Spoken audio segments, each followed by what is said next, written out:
Chairman, it's just pulled into the garage, but said that we could go ahead and start. So, Kayla, we are now. okay, thank you very much. Good afternoon, everyone. I'm Kathleen Dumais, the Vice Chair of the Economic Matters Committee. Chairman Davis will be here momentarily, but so that we can get started. The order of the bills today will be House Bill 69 will be first, then House Bill 779, House Bill 647, House Bill 839, House Bill 781, House Bill 653, House Bill 658, and 659, and then finally House Bill 664. With that, the only other announcement is just to keep in mind that the chat is technically for communication between committee members. It is not necessarily a venue for additional testimony or arguments. So, and I mean arguments in the manner of debate. But with that, we're going to go ahead and start. And we'll start, as I said, with House Bill 69. And actually, we obviously are joined by several members of the, I guess, Environment and Transportation Committee. I do see Delegate Ruth, Delegate Metzger, although he might be here on a bill. Delegate Anderton, okay. And is there anyone else from? I'm here, Madam Vice Chair. And Delegate Stewart, I'm sorry, you were right in front of me and I missed you. But with that, we will start with Delegate Love, House Bill 69. Thank you, Madam Chair. Good afternoon, members of Economic Matters and members of ENT. Nice to see you all again. Delegate Sarah Love here to present HB 69. As you all have probably come to see, a lot of my legislative focus is on privacy and plastics. Monday, you discussed my privacy bill. Today, I'm here on a plastics bill. So this bill builds on the straw bills that I've had before you and incorporates some other things: stirrers, utensils, condiments. It goes back to what my original straw bill did and simply flips the paradigm. You can get it if you ask for it, but we're no longer just handing out all that single-use plastic. In my committee, we hear a lot about the plastic crisis that our planet is facing. We see photos of plastic covering beaches, not just around the world, but around the US and around Maryland. And more than just the pictures, we see it every day in our own lives. So I want to give you a couple of statistics. Over 8 billion tons of plastic have been produced since the 1950s, and only 9% of it has been recycled. The amount of plastic flowing into the ocean and killing marine life could triple in the next 20 years unless companies and governments drastically reduce the plastic population. If no action is taken, however, the amount of plastic going into the sea every year will rise from 11 million tons to 29 million tons. And by 2040, the equivalent of 3 million blue whales, that equivalent weight of plastic will be in our ocean. And the International Solid Waste Association estimates that consumption of single-use plastics has gone up 250 to 300% during the pandemic. So bottom line, we have a massive amount of plastic that is being pumped into our environment. Most of it is never recycled. Now, I'm not saying all plastic is bad. Let's be clear. The fossil fuel industry and the American Chemistry Council love to take the conversation about single-use plastics and turn it into plastics are vital for medicine and they save lives. I'm not disputing that. Today, I'm addressing single-use plastics, straws, stirrers, condiments, utensils. So the good news is that we know how to deal with a large problem of this plastic pollution, and we always have. Reduce, reuse, recycle. Stop creating and using unnecessary plastic. Reuse what plastic is made. Recycle when you're done. So this portion is about the reduce portion. So reducing these single-use plastics that are used once, then thrown away, and like I said, not recycled. Since December, I have been working with Mr. Thompson from the Restaurant Association. Even this morning, I accepted 2 more of their amendments. I have accepted all of their amendments except for one. And the one place we disagree is on delivery. Delivery during the pandemic has helped fuel that rise in single-use plastics. Most of the apps now have an opt-in if a customer wants plastics. So the Restaurant Association would be happy if we took that out. I prefer to keep that in. The other thing I've spoken with Mr. Thompson about is the penalty provision. You all should have gotten all of these amendments. If you haven't gotten them, you should be getting them soon from the amendment office. The penalty portion is taken directly from HB 314, the plastic bag ban. Spoke with Mr. Thompson today, and the Restaurant Association feels like even with all of the safeguards that we have put in regarding the ban bag, $500 is too high. I agree, that's fine. I'm happy to reduce that amount. And then the last piece is I have taken out the portion relating to hotels. Now, you may remember last year, Marriott and the hotel industry testified with me in support of my bill, transitioning from single-use plastic bottles of shampoo, conditioner, and body wash to bulk dispensers. They still support this move. We're continuing the conversation, but this is not the venue to do this year. So for all of these reasons, I respectfully request a favorable report on the amended HB 69, and I'm happy to take any questions. Thank you. Okay, since there are really only 2 additional witnesses in favor, I think we'll have all of the witness testimony, and then we can go to questions of your entire panel. Great. Former Delegate Shane Robinson is next. Thank you, Madam Vice Chair. Great to see you, members of the committee. I'm Shane Robinson. I'm with Trash Free Maryland now, and I'm here in support of HB 69. I think this committee is well versed in the dangers of plastic pollution, and some of that's in my testimony, so I won't get into that. It just wanted to talk a little bit more about what we're going to do about it. This, as the sponsor said, is about reducing plastic. And we think that this is a great way to do it because it's not a ban, it's just makes it optional. So if you want any of these items, if you're dining in a restaurant or you're ordering takeout, you can still get them, you just have to ask for them. And we think that's very reasonable. It doesn't limit anybody from getting anything that they want. And we think that the restaurants are in a position to be able to honor that request. If you're like me, you've probably been ordering during this last year more than you have in the past for home delivery. And you've probably gotten things that you don't need, plastic that you don't need in the form of utensils and other things that you don't need because you're at home and you can use your own cutlery, and it just gets thrown away. Or recycled if you're in a place that can recycle it, which doesn't exist. But anyway, we think this is good. I'd like to commend the Restaurant Association and Melvin Thompson for working with the sponsor on this. He had a lot of markups. I think they're reasonable. And I'm, we're with the sponsor on this, where most of those seem really good, but we think that delivery and takeout should also be included, and that's workable. So we would just like to be able to meet part way on this, but a lot of their recommendations were good, and we agree with them as well. And we think that the bill is getting closer to a place where everybody can be happy. So we hope that you'll support this legislation and give it a recommend it favorable, and we can continue to decrease the amount of single-use plastics that are used in the state for the betterment of the environment, and the health of everybody in Maryland will be improved by measures like this. So thank you very much. Thank you.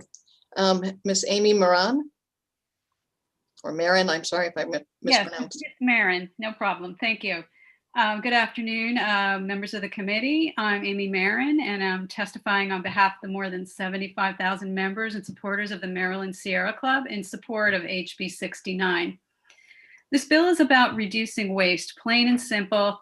As Shane said, we're all getting a lot of food delivered at this time, and when you come home and you look at the bag full of unnecessary and unneeded and unrequested plastic straws, lids, utensils, and all that this bill does is require that a food service business provide these items only if a customer requests them. It does not apply to orders for drive-through or prepackaged food. And it also it does, as in its current form, does address the hotel's personal cleansing products. We think this bill is a good first step in reducing unnecessary and wasteful single-use plastic. Customers will eventually think twice before asking for them and request fewer or none at all. In research in one California municipality where the straws were offered on request showed that 40% fewer straws were requested than at restaurants where the straws were provided automatically. And this bill would address the plastic pollution crisis. Many of these items are most of them are just not recyclable. And the small plastic containers from hotels are not recyclable either because they're just too small and they fall through the machinery. This is a good first step. It follows along the efforts of some of the major hotel chains in switching away from the single-use plastic cleansing products. We are requesting one amendment that appears to be a drafting error. And we'd like to see the other amendments as well and hopefully work with the committee to strengthen this bill. Thank you. Thank you. Questions? Delegate Wilson. Thank you, Madam Vice Chair. Not a question, just a statement. I've known Shane Robinson for probably 7 years now, and I think he finally looks like his policies. He's always been I've always called him a bleeding heart hippie, and man, if he didn't come in and prove me right today, brother. I appreciate your testimony. We did talk last night offline. I'm sure you'll be calling me again about this bill as well. So I appreciate you living up to your views and values. Thank you. Thank you, Delegate Wilson. Delegate Impalaria. Thank you. God, if I still had hair, I'd be a hippie, but I don't. So having said that, when I was growing up, I remember bottles. We had these things called bottles, returnable, so you returned the bottle. And went to McDonald's, it was wrapped in paper. It wasn't styrofoam, and straws were all paper. Went to the grocery store, you got a paper bag. Could you tell me who put an end to all that and created this new situation? How did we go from all those recyclable products like paper and glass that you could return and all to this new system? I'm a little confused. When did that all change? It's a great question, and it's actually something we've talked about a lot over the years. There's a lot of benefit to plastic because it's lighter, and so the glass bottles could break, and companies thought, hey, we can ship a lot more because they're lighter by having plastic. And so over time, things have really gone to the plastic. I think, the pendulum has gone too far. Why we need a plastic tub of cut up broccoli is beyond me. So I think, there are benefits to it, but like I said, I think the pendulum has gone way too far, and we certainly can swing it back and cut down on a number of these single-use plastics. And I guess, to be fair, what I'm really saying is it was the environmentalists who brought all these new products to save the trees and stop, the use of paper so we could save trees and stop. Actually, no, sir. It was actually the fossil fuel industry as they were coming up with new products. And they're actually pushing more and more single-use plastic right now as more and more people are transitioning to electric vehicles and using less gas and less fuel. This is actually their profit margin. So their plans for increasing plastic production, I think it's doubling or tripling by 2040. So a lot of it has been pushed by the fossil fuel industry. Now, whether some environmentalists cheered moving from paper to plastic, you could be right.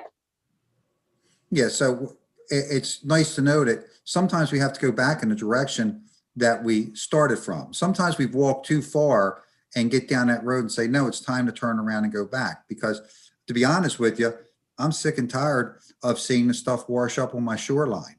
I put a bill into the Environmental Matters Committee to make storm drains that they have an upward grade on them so nothing can enter the storm drains. And they reject that. That would stop more plastics from going into the bay, into our watershed, than anything else we could do.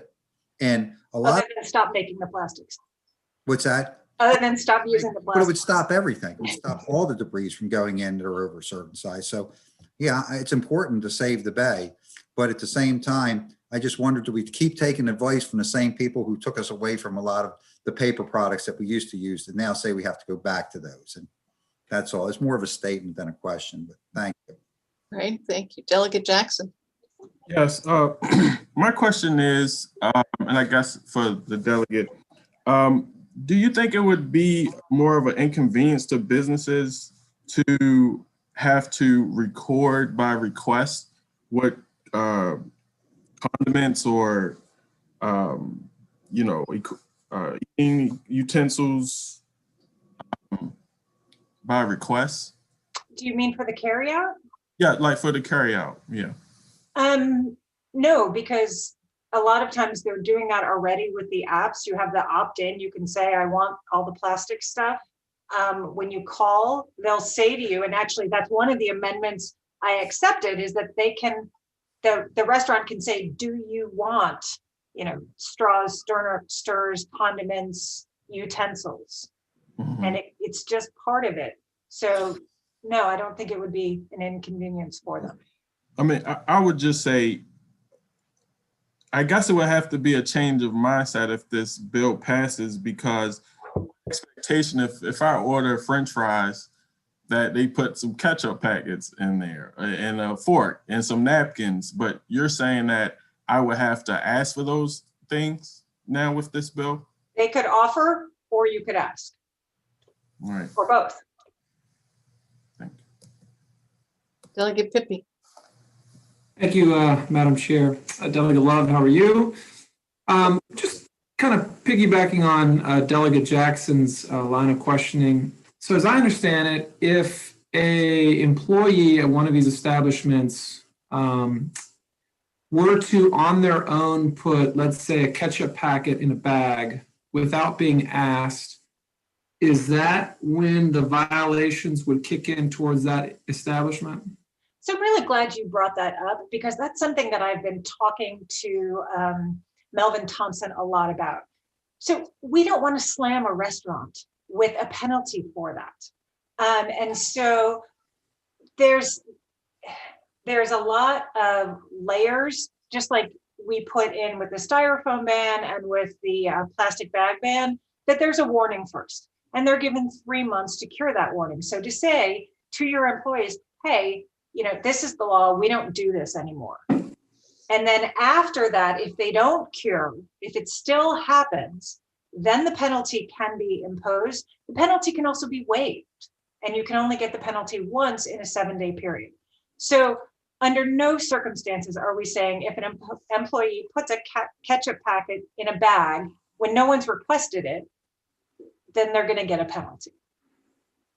So the reason I bring that up is, so let's say you had someone who was hired for enforcement purposes, and let's say they sit in that restaurant near the counter.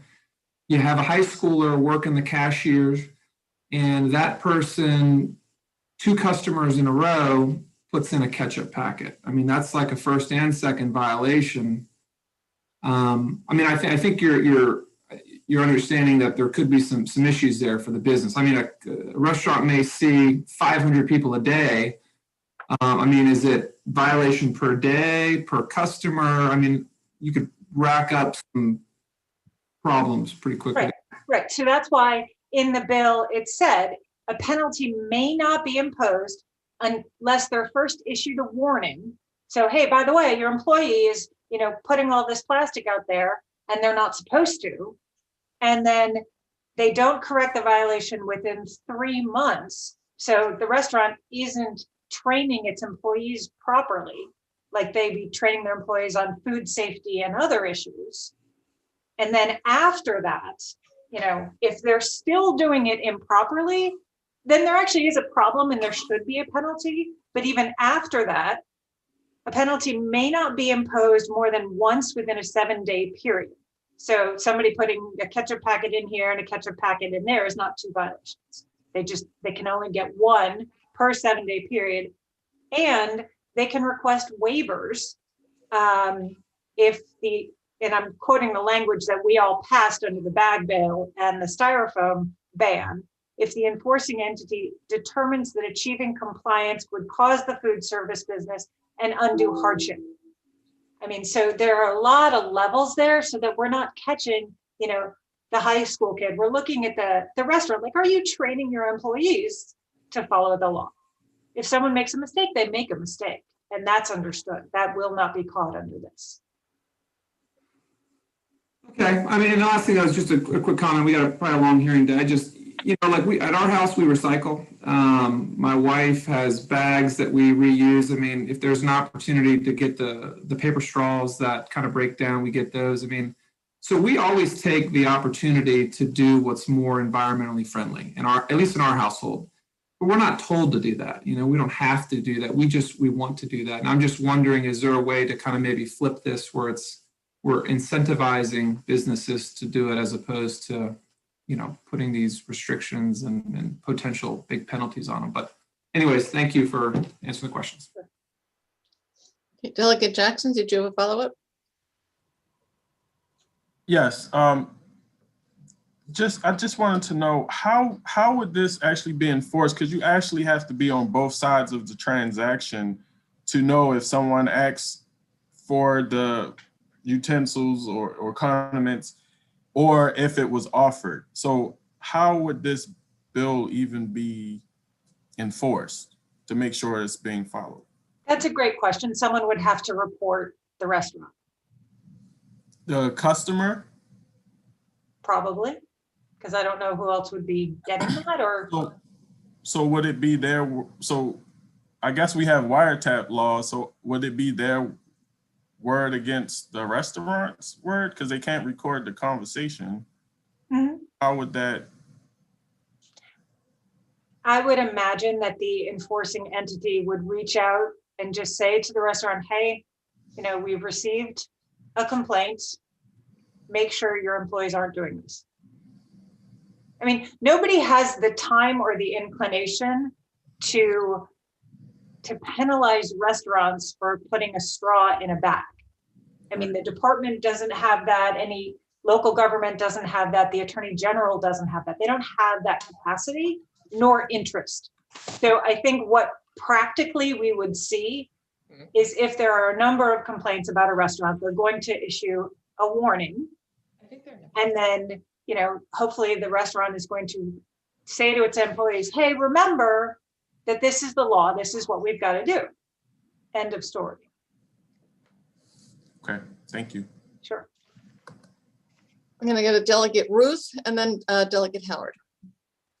Thank you, Madam Chair. Thank you, Delegate Love, for bringing this bill. I know that you've talked to the Restaurant Association, and it seems to me that this is something that would be a positive for them as well. It would save them money from having to provide all the utensils and everything else, and just keep a small supply on hand for when requested. So I was just curious if in your discussions with them, if that topic has come up, if they've generally expressed that as a plus of the bill.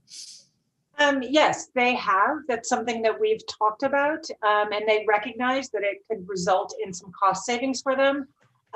So yes, that has been a part of our conversations. Thank you. Thank you. Delegate Howard. Thank you, Madam Vice Chair. Delegate Love, thank you for working with the Restaurant Association and the other associations on this bill. I appreciate you having an open mind and being objective and listening to those organizations.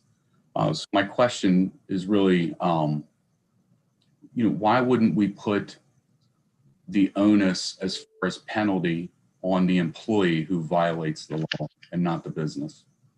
And let me go one step further just to give you a little bit of example. So as a business owner, as a restaurateur, somebody puts the straw in the bag or something like that, and that restaurateur says, okay, everybody, we can't do that. Maybe they have a little bit of a team meeting, or there's an email that goes out with the infamous memo that we all love to get. And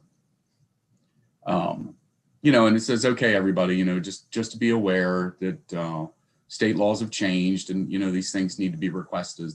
And then maybe you get, unfortunately these things happen. And 2020 was a really weird year, and it looks like 2021 is probably going to be about the same. And we've seen a lot of activism and protesting and things like that going on throughout the United States, and a lot of alternative styles of doing those type of things. And I guess what I'm getting at is that it would seem to me that eventually some employee with maybe a little bit of an axe to grind would do it on purpose.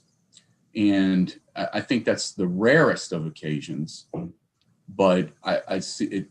I think that once, to me, and I just want to know your thoughts on this, and I don't really think there's a right or wrong answer. To me personally, I know what I'd like to see happen, but to me, after a restaurateur or business owner says to those team members, hey, this is the law, and that person violates the law, then that onus is on that individual. I think that's a really interesting question, Delegate Howard. I think it would parallel pretty much any other act of employee misconduct, because at that point it is employee misconduct. So Right. If somebody is intentionally spitting in the food or doing something else, is a horrible example, but doing something else that's contrary to the law on the employer's premises, the employer has a choice. You can fire that person. You can, have a policy. If you violate the law, you're going to pass on that cost. I don't know, but I would imagine that it would fall under the same other areas in employer-employee situations. Okay, because at that point, I imagine that the restaurant would have been fined, at least in my mind, and sort of drawing this out, the restaurant would be at a position where they've already been fined, and that at some point the onus would be on the employee. I think you're right that it would carry over as far as misconduct. I think that's absolutely correct. But that would be almost like a second violation. Do you understand? I think they wouldn't get the fine until, after the notice and the 3 months, and then it's happening again. And so, like I said, it's an interesting question. I think it would fall within the same framework as all other, employer-employee issues with respect to violations of the law. Okay, that's good enough. Thank you, Delegate Love. Sure. Delegate Brooks. Thank you, Madam Vice Chair. Thanks, Delegate Love. Quick question. What was the inspiration behind this bill? So the original inspiration for the straw bill, as I told you, was a constituent. This bill comes from a lot of conversations with the National Conference of State Legislators and the National Caucus of Environmental Legislators, looking at other states and what they're doing. And quite frankly, over this summer, I was on Chair Barvey's work group on waste reduction and recycling. And we talked to, a vast array of stakeholders, from the waste haulers to the counties and the municipalities to environmentalists. And we talked a lot about the accumulation of these small pieces of plastic that aren't recyclable and that aren't always necessary. So this can be one more portion of that part of the reduce, reuse, recycle. Okay, so would you be opposed to, say, the restaurant putting the condiments or the plastics on the counter so they can perhaps select as will, thereby limiting the possibility of the establishment, putting them in an awkward position of some type of legal jeopardy? So that's already in there. They're already allowed to have it out for customers to take. So that's specifically excluded from this bill, because the customer is choosing to take them. All right, thanks, Madam. Yep. All right, seeing no more questions for the proponents, we'll call the final witness, Melvin Thompson. Thank you very much, Madam Vice Chair, Mr. Chairman, committee members. I'm Melvin Thompson. I represent the Restaurant Association of Maryland. And we did sign up as opposed on this legislation, but I want to thank Delegate Love for working very closely with us to address our concerns. The amendments we requested, including excluding the small cups of condiments that are filled on site by a food service business. That was important for us to exclude from the plastic condiment packets that are also used. And we also worked with the sponsor to exclude drive-through transactions. That was very important to our restaurants. And we wanted the ability to also ask the customer if they need these products as opposed to waiting for the customer to make that request, because we're in the hospitality business and anticipating the customer's needs is important to us. And we wanted to be able to ask that question.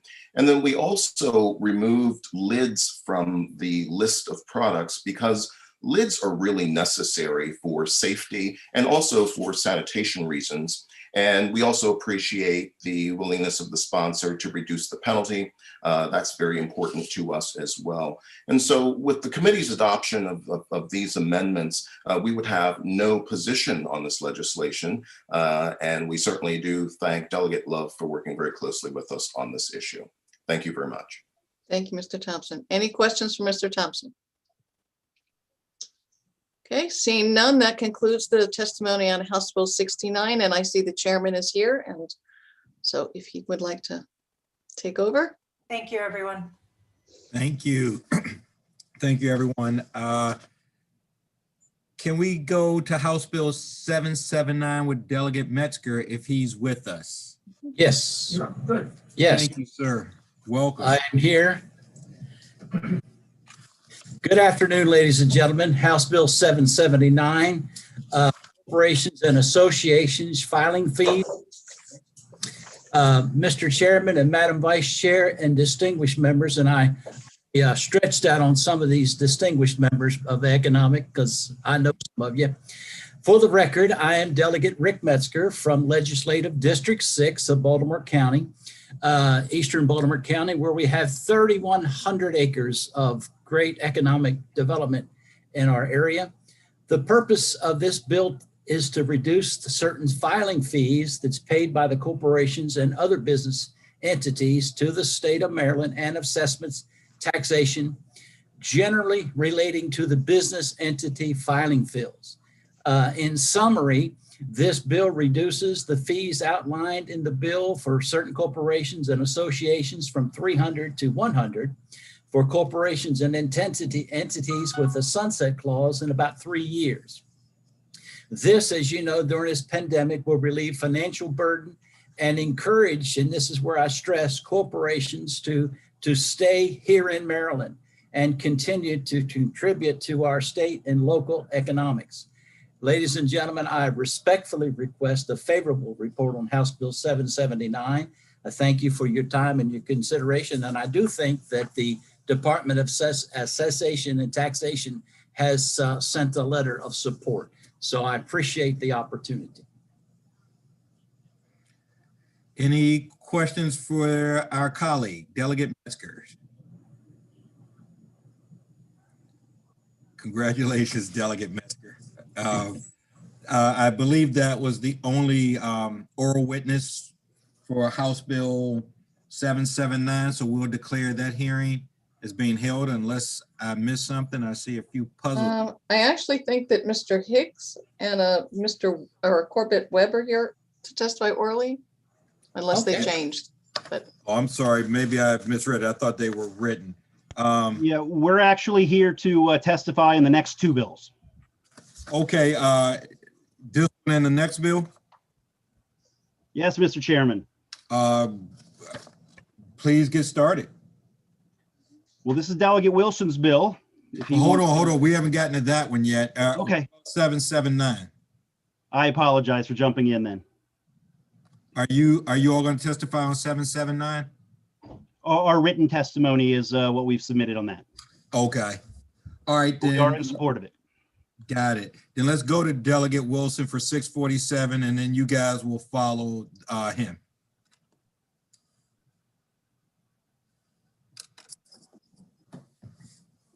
Delegate Wilson?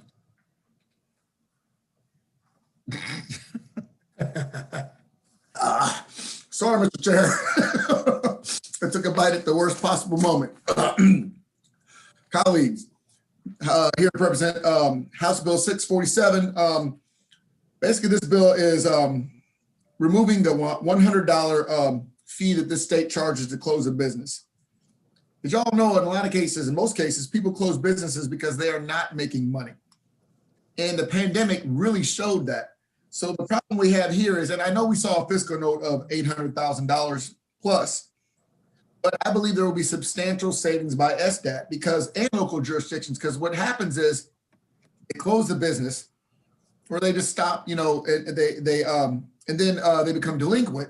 And at that point, 2 years later, they're forfeited. In the meantime, SDAT is trying to make efforts to inform the business owners that they should, file the proper fees and pay the proper fees and file the proper paperwork to close their property.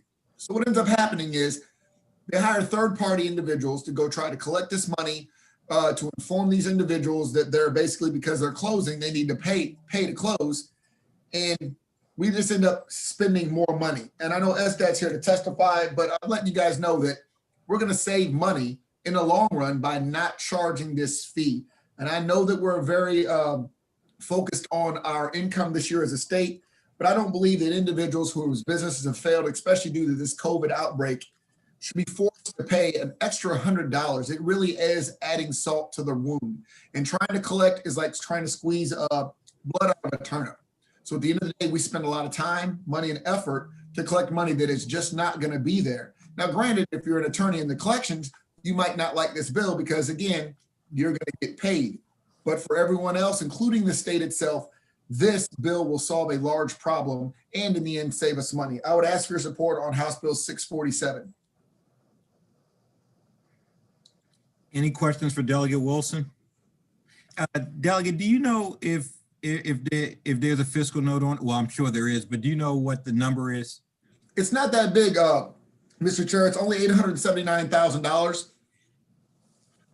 So, yes, there is quite a, but again, as I was trying to explain, and SDAT will probably come up behind me, that number does not take into account all the money it takes to collect, notify these individuals of their forfeiture, things of that nature. And I know, again, I understand the tough situation we're in, but these individuals are also in a tough situation. But yes, there's a slight fiscal note on this. Oh, that wasn't anything other than I just wanted the number. Sure. Is this similar to Delegate Mesker's bill, or are these two totally different things? Two different bills, Mr. Chair, because that's just a filing fee. This is a closing fee. This is for people whose business they're done. And I believe me, I like both bills, but when it comes down to it, these folks have closed because they can't make money. They shouldn't have to pay another $100. And we shouldn't have to be chasing our tails trying to collect $100 from an entity that is no longer legally in existence. Oh boy, I see some hands. No, I'm good. I wasn't trying to start anything. Let me Delegate Branch, and then I'll follow with Delegate Fisher, then Delegate Watson, and any other hands I may see pop up. Thank you, Mr. Chairman. Delegate Wilson, this is probably one of the better bills I've ever seen you introduce. Thank you. And you have the department backing you up. So it's a very good bill. And I think we will, in the long run, end up saving money, although that money that's going out the door now that the department is currently paying, I think this is going to be, it's going to help those that are in trouble with their businesses now to get out of the situation instead of being broke or losing their company and then still having to pay $100 to get out of it. So you're absolutely right. I stand with you on this, my friend, and I hope you get a favorable report. Thank you, sir. Thank you, Mr. Chairman. Delegate Fisher. Thank you, Mr. Chairman. I just wanted to say Delegate Wilson may want to move to Calvert County, because after this bill, fee reduction bill, I'm just, I don't even know what to say anymore. I'm so impressed. So. Thank you. Thank you, Delegate Wilson. Delegate Watson. Thank you. Delegate Wilson, I just had a couple questions. I talked with the SDAT people yesterday, and I was off testifying on another bill, so I missed most of your presentation, unfortunately. But my understanding is the bill has an $800,000 fiscal note. Is that right? That's correct. Okay. And in talking with SDAT yesterday, they were not certain that MACO had written a letter of support, but then I heard that they had. Does anybody know if they have or haven't? The local jurisdictions? I literally never checked in my life for support for a bill, so I wouldn't even know how to. Okay, so my question has to do with the counties and whether they support the bill, and I would assume that they would, because they will now be resolved of the task of chasing after personal property tax returns. Is that your understanding? That's exactly part of the goal. I'm sorry I did not mention that, but is that, it's not just this fee that people go after, it's the personal property taxes that they send. And that's when they hire the third party attorneys to go out and collect, and they'll be saving quite a bit of money trying to chase, again, a business that no longer exists. They're not going to get the money because that business is now gone. It's not a legal entity. Okay, so the vice chair just put in the chat that the Make-O-Is testimony is favorable. So that's great. I'm glad to hear that. The last question I had, though, because anytime you see an $800,000 fiscal note, you want to take a look at that. But when I talked with SDAT, they said that there were many in the category that you described, which is out of business, don't have money, aren't going to pay the fee. But that there were also a subset of people who do it, or businesses who do it as a tax strategy. They sort of cycle through these LLCs, and they dissolve them, and then they start up again, and then they dissolve them and start up again. And those people are not going out of business. They are just, I guess, working the system to their benefit. So I had wondered whether there was any way to tell out of that $800,000 which was which. Yeah, I don't understand legally and financially the benefit in Maryland of starting and shutting down businesses unless you're doing something duplicitous, like you're entering into contracts that you're not going to fulfill. Meaning the tax incentive of starting a business and maybe having some write-offs. I don't know that number, and I could ask SDOT because I haven't heard of that, because I understand the logic of doing it if you're trying to get some write-offs, but because it isn't extraordinarily easy in Maryland to start businesses, and it's not always financially equitable just to start a business to close it, I can't imagine that's a large number, but I can look into that, and I'll ask that if they have. Yeah, I mean, they are the ones who brought it to my attention, but they also said they would look, but they weren't sure whether there was a sort of a breakdown of that data. Are they going to testify today, do you know? Yeah, They're I'm not next. sure. So maybe they can next. answer, maybe they can shed more light on that. Sure thing. That was it. Thank you. Thank you. Is there anyone else for the sponsor? Feel free, because he do it to y'all. So if not, I'll call, let's call Mr. Higgs up, and then Mr. Webb. Thank you, Mr. Chairman. And for the record, I'm Michael Higgs, Director of SDAT. And thank you very much, Delegate Wilson, for sponsoring this bill. When I say I couldn't have said it better myself, I'm about to prove it right now. This fee is anti-entrepreneurial. In the times of COVID, businesses are closing because they're not profitable, not because they don't know what to do with all their extra money. This fee is anti-competitive. Maryland's kind of a funny shaped state, so you can go in any direction and be within an hour in another state and doing business. This $100 fee is tied for the third highest in the country. And 6 states actually have a $0 filing fee, including California. This fee creates bad data. The $100 fee is a disincentive to a lot of businesses to file and let us know that they've wrapped up. Once their business entity has sort of gone under and they decide to wash their hands of it and walk away, they have no incentive to let us know about it oftentimes when it comes with the extra $100 fee. I want to make this as simple as logging into your account, clicking a box, and logging off, and your business is now closed. The fee is inefficient. We were talking about the money that can be saved by the county finance offices. Harford County last year told us that they spend 7 hours of staff time every week, 5 hours for a paralegal and 2 for an attorney, on accounts with estimated assessments, which are mostly businesses that are no longer in business. If we extrapolate that number of accounts by county, that totals $196,000 plus statewide in county staffing costs per year spent chasing down these uncollectible debts. Additionally, SDAT would see substantial time and effort benefits for its charter and business personal property divisions with fewer estimated assessments and entity forfeitures each year. Speaking of the issue of entities that go on an annual cycle of business, that's a very small subset. It does happen. We tend to see it on the shore, especially where businesses are seasonal and not operating year round. But it represents an extremely small subset of the universe of entities here that we're talking about. Delegate Brooks, then Delegate Charkoudian. Thanks, Mr. Chair. Yeah, Mr. Higgs, yeah, I would think those businesses who don't file that the annual personal property return, and I think after 3 years, then that goes into forfeiture. And then that is a way a lot of businesses who were planning on closing anyway, they would just do that. And then you'd go and you spend funds trying to collect, but then again, here again, they have closed. Yes. So I guess this would help perhaps improve your records or make the records a lot more accurate. Absolutely. We know we have a very accurate count of how many businesses legally start up in Maryland each year because there's no other way to do it but to go through us. But when they close down, the only way that we're going to ever find out about that is if they let us know. So when we're talking about money for job creation programs, money for economic incentive programs, all these types of things are greatly benefited by having accurate data of not only the amount of businesses created, but the amount of businesses that have closed. My head hurts. All right, thanks. Thanks, Mr. Chair. It hurt all. Delegate Charkoudian. I think I Oh, thank you, Mr. Chair. Somebody. Mr. Chair? You'd be like, I want Hold on, everybody. Hold on. First of all, I need to mute. If you're not speaking, I need you muted. Thank you. Delegate Charkoudian. Thank you. Mr. Higgs, I'm sorry, there's a second half of your name that I can't see.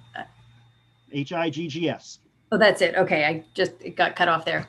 Mr. Higgs, thank you for being here. I guess my question is this: what I hear the Delegate Wilson saying, and what I think that I hear you saying, is that there is this fiscal note of $879,000 a year in costs, but actually there's going to be all of these benefits, but for some reason they're not showing up in this fiscal note.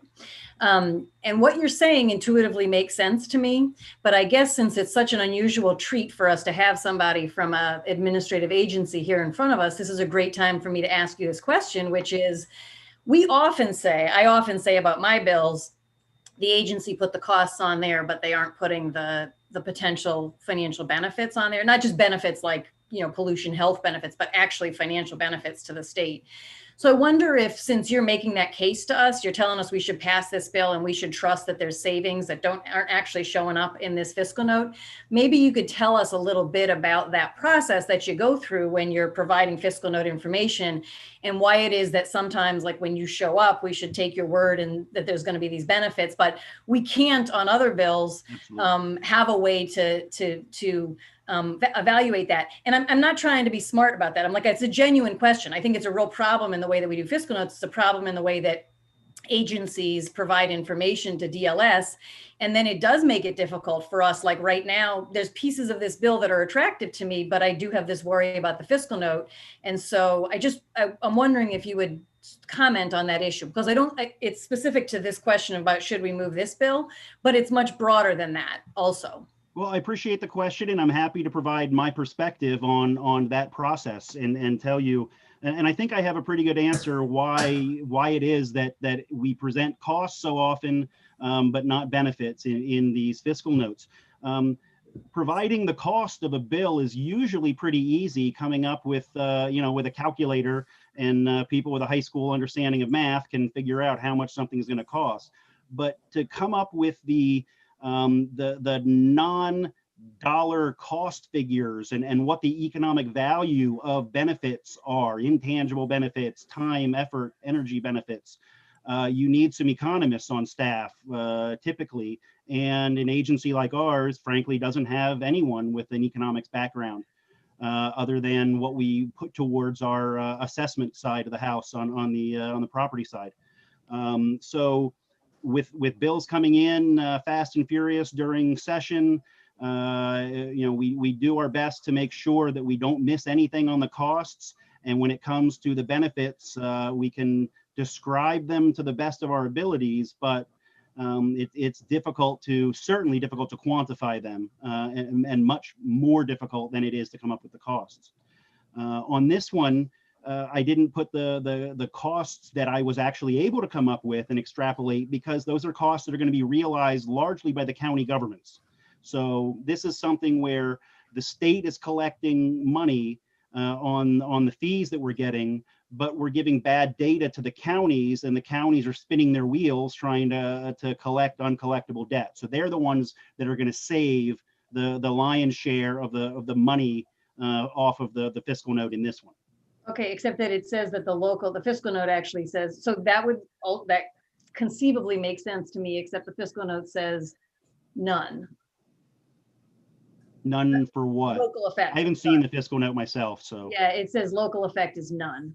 So Well, the I state effect apologize for that. We had a changeover in our legislative team this year. We lost our legislative director on December 12th, I believe.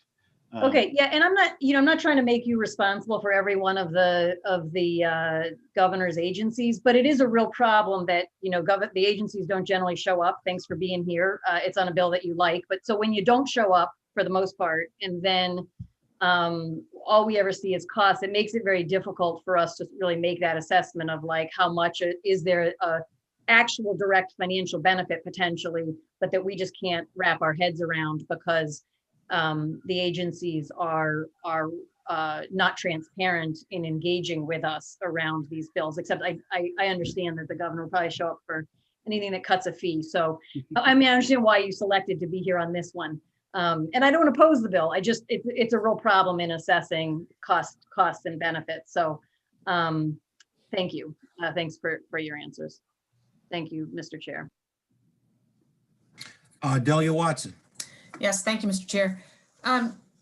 So I guess my question is, are you making the assumption in presenting this bill that everyone who closes a business does not have the assets to pay the fee? The vast majority of businesses are closing because they are not profitable and they're not making any money, and they therefore go out of business.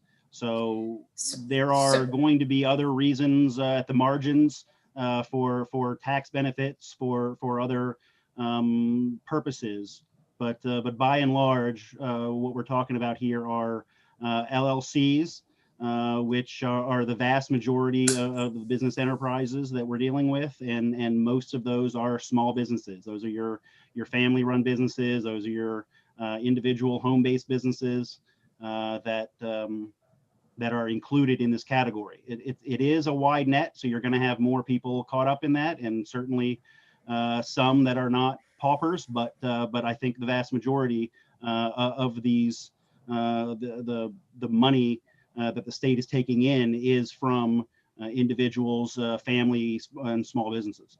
But you don't have any data to support that. I can show that over 60% of the business formations are LLCs.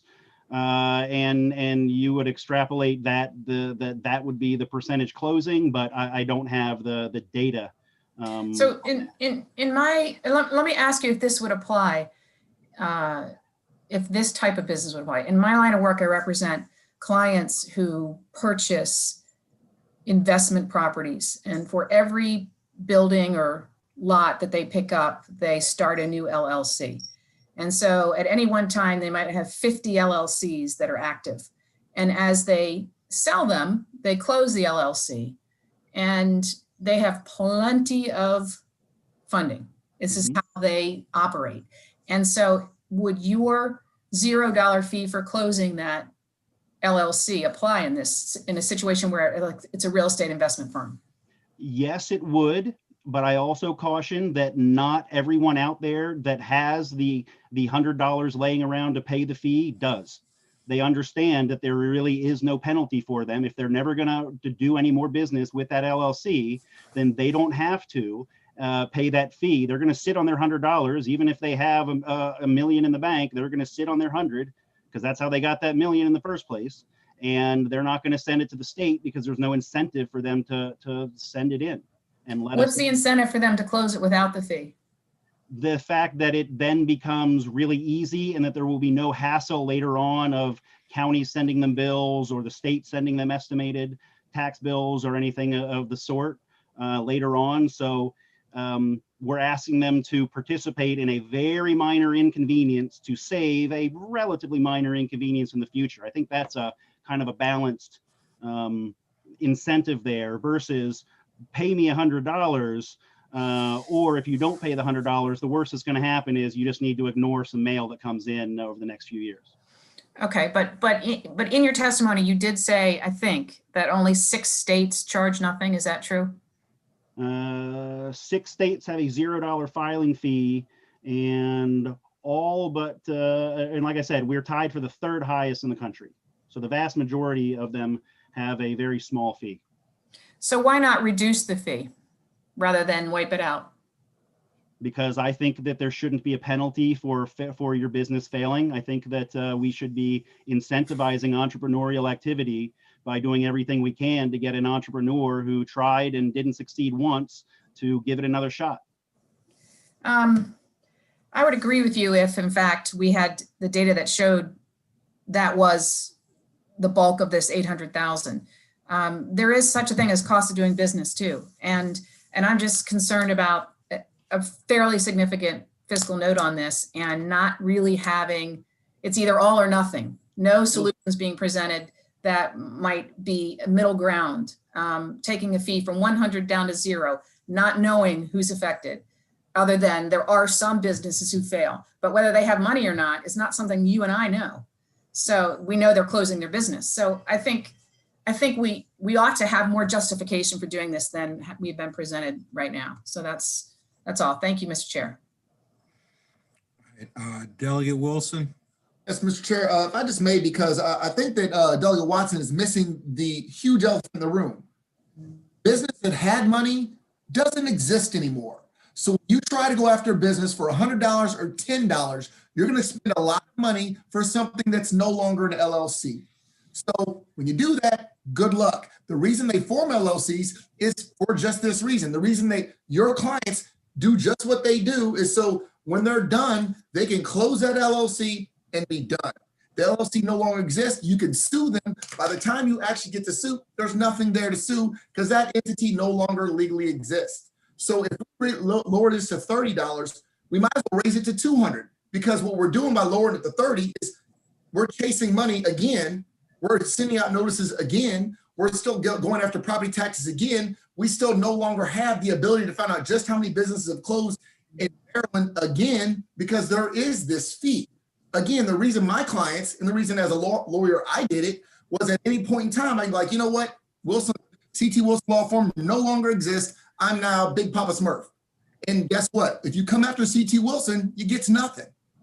And so my worry is, because I get your point, and I don't trust, business owners or lawyers. So I get it. But the problem is here, if we lower it, we might as well do nothing with it or even raise it because the same problem is still going to exist as far as chasing property tax, as far as informing them through SDAT, all of those things. At the end of the day, an LLC that doesn't want to be an LLC anymore cease to be an LLC. And if you try and get money out of it, you're getting money from nothing.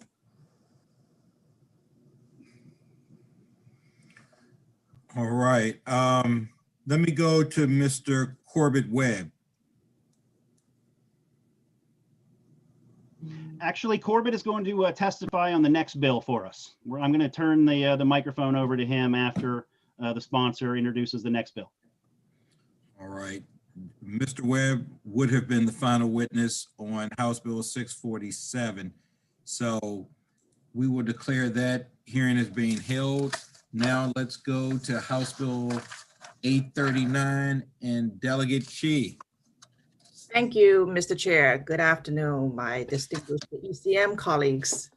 For the record, I'm Delegate Lily Chi here to present HB 839. And I want to preface that by saying I support Delegate Wilson's bill. I think sometimes, which is another SDAT bill, I think sometimes the message is also very important in terms of how Maryland thinks about our businesses, how we welcome and nurture and facilitate business growth. Sometimes the message could be even more significant than the fiscal note. So having said that, my bill is super simple. It only takes like 1 minute. This is an administration bill, and it's a simple fix that will help countless Maryland businesses. Currently, if a Maryland registered business fails to file its annual report with the State Department of Assessment Taxation, SDAT, it is considered forfeited in our statute.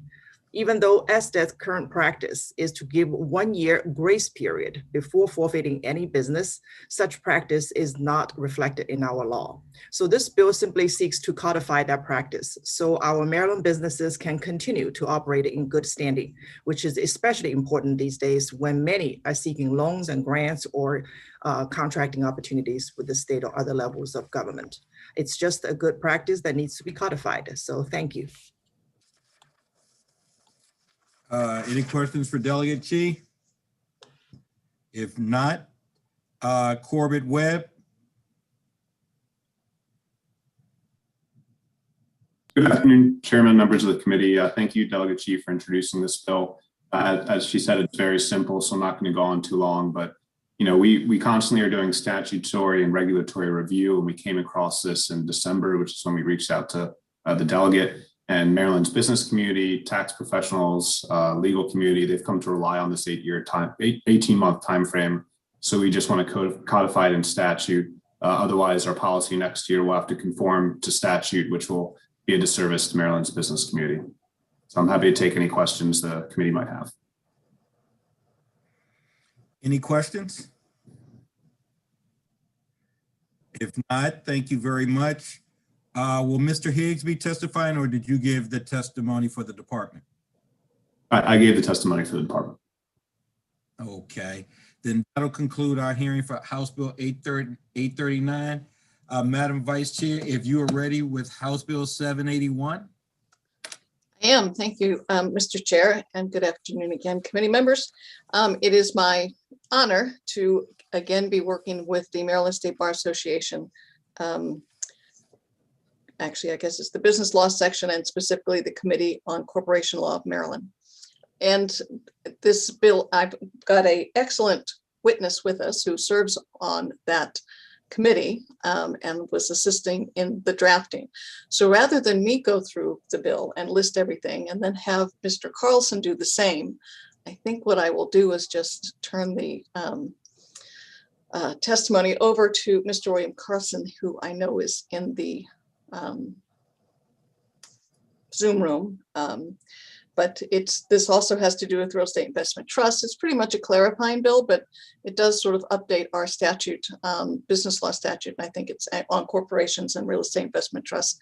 And I think it's really important, particularly because the business law section spent a great deal of time. It's taken them a couple of years to sort of work through these particular changes to the statute. And so I would recommend a favorable report.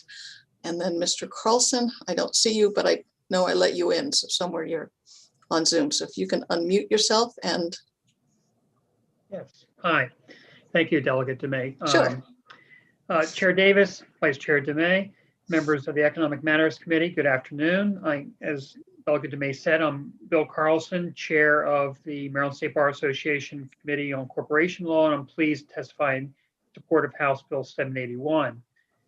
And thank you, Delegate DeMay, for your sponsorship of this bill.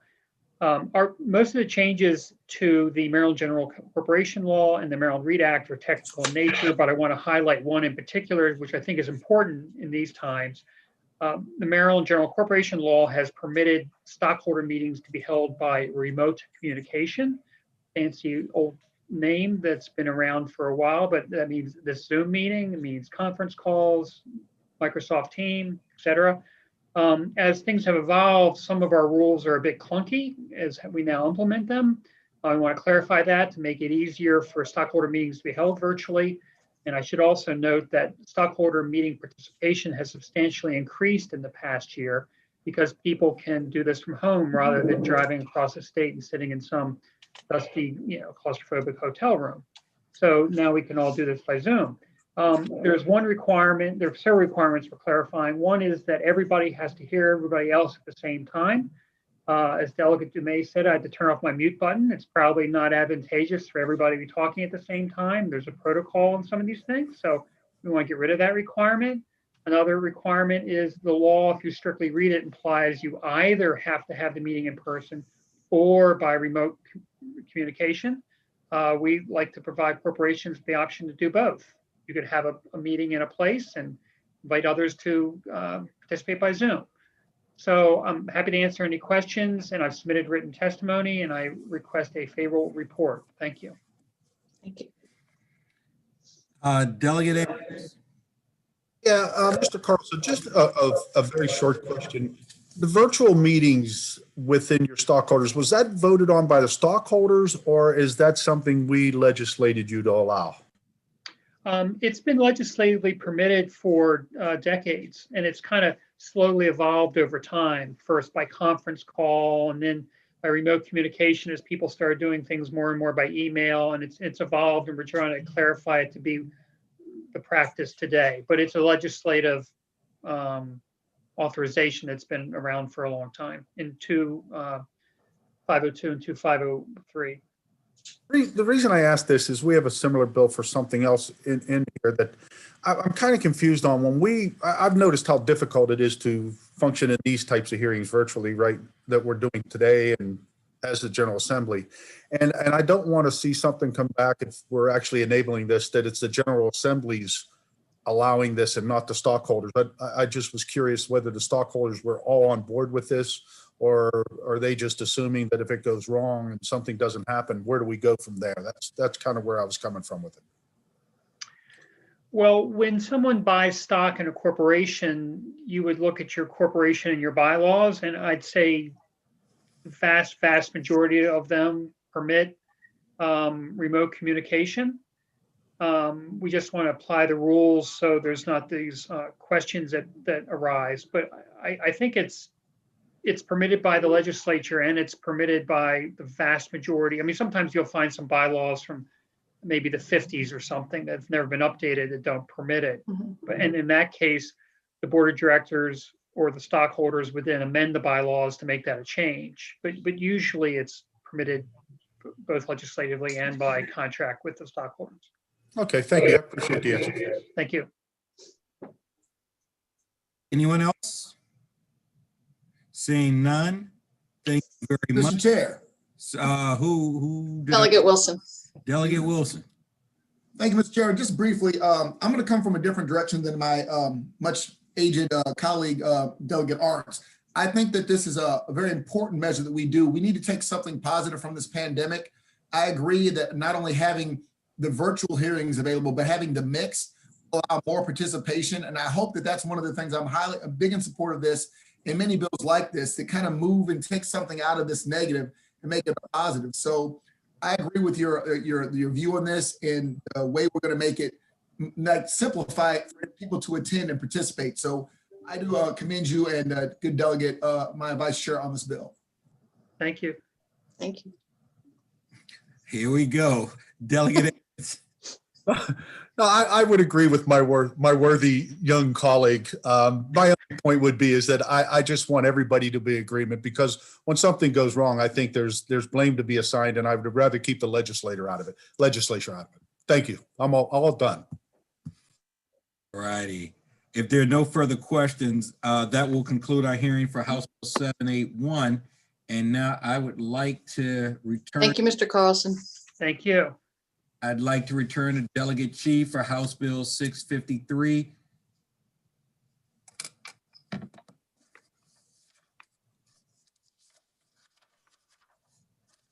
Sorry, good afternoon, Mr. Chair. 653, right? Because I have 4 bills this afternoon. I want to make sure it's the correct. That's it, 653. Okay. All right, this is another very simple bill. For the record, again, I'm Delegate Lily Chi here to present HB 653, which is Joint Committee on Workforce Development. The bill simply seeks to establish a Joint Committee on Workforce Development between the House and the Senate to provide legislative oversight on an issue that cuts across so many aspects of our work, our community's life, and our economy. This committee will be made of 5 members from each chamber to monitor workforce dynamics in both public and private sectors, and review and evaluate effectiveness of our existing programs, policies, and practices across many agencies and organizations, including, for example, the various Korean technical education programs, the various apprenticeship programs, workforce programs under the Maryland Higher Education Commission, the Governor's Workforce Development Board, and other myriad of workforce development programs across the state. And now more than ever, when so many of our workers are displaced by the pandemic and more people are relying on unemployment insurance, we need a more holistic understanding of where we are falling short in workforce training, upskilling, and connecting people with the growing job opportunities and evaluating how our current policies and programs are meeting the needs of both industries and the communities. So having a legislative home for such matters can help improve collaboration and efficiency. We got quite a few support letters and I believe a few testimonies as well. Thank you. Any questions for the sponsor? If not, is Stephanie Anderson with us?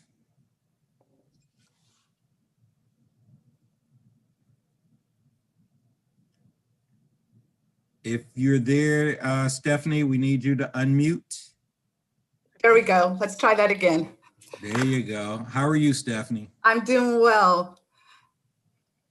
Good afternoon, Mr. Chair and members of the Economic Matters Committee. My name is Stephanie Anderson, and I'm here representing the Maryland Workforce Alliance. The Maryland Workforce Alliance is a coalition of 35 trade associations, labor unions, and apprenticeship providers that have come together to support common sense workforce legislation.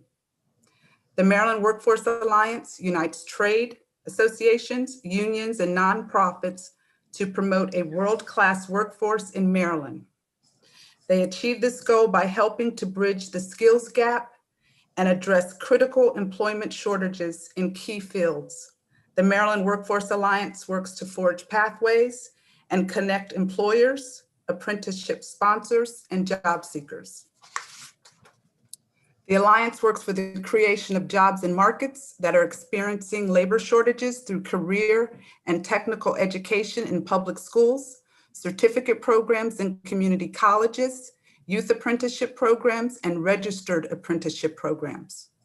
The Maryland Workforce Alliance strongly supports House Bill 653, sponsored by Delegate Chi, because it will foster legislative oversight over workforce development, including career and technical education, youth apprenticeships, and registered apprenticeships. Currently, workforce development falls under the oversight of several legislative standing committees, and it would be beneficial to have a single joint committee to exercise legislative oversight. The committee would be necessary for advancing increased coordination of workforce development planning and policy making. Workforce development involves multiple sectors of the economy, including business, education, and healthcare, to name a few areas. Rather than go through multiple committees at a time, it makes sense to have a single committee. For these reasons, I respectfully request the committee to issue a favorable report on House Bill 653. And thank you so much for the opportunity to testify today. Delegate Ahrens. Yeah, thank you, Mr. Chair. This is more for the maker of the bill. On the Workforce Joint Committee, would you be open to an amendment of some sort to make that a bipartisan committee to where we have equal representation between the majority party and the minority party? Is that a question for me? Yes. Yeah, I assume these joint committees are all bipartisan. I don't see why they wouldn't be. Well, I would just like to codify that if possible.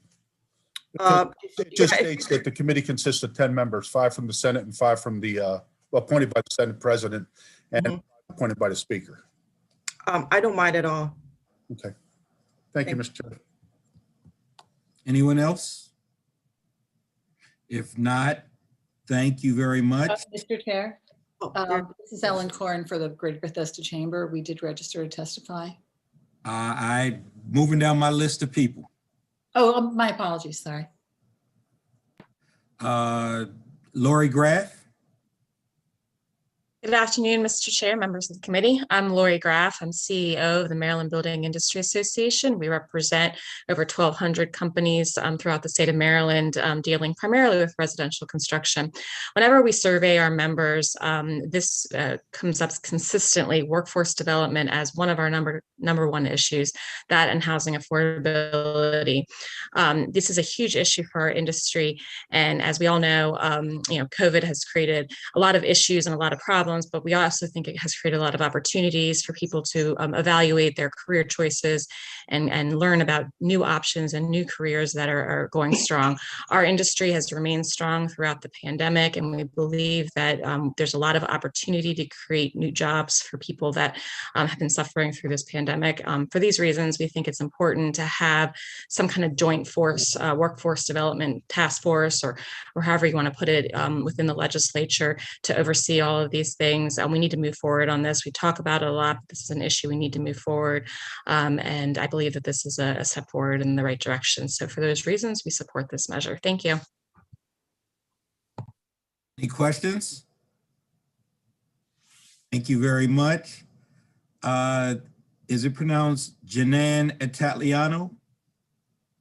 Actually, Mr. Chair, I'm here for Janan Italiano. This is Ellen Corin.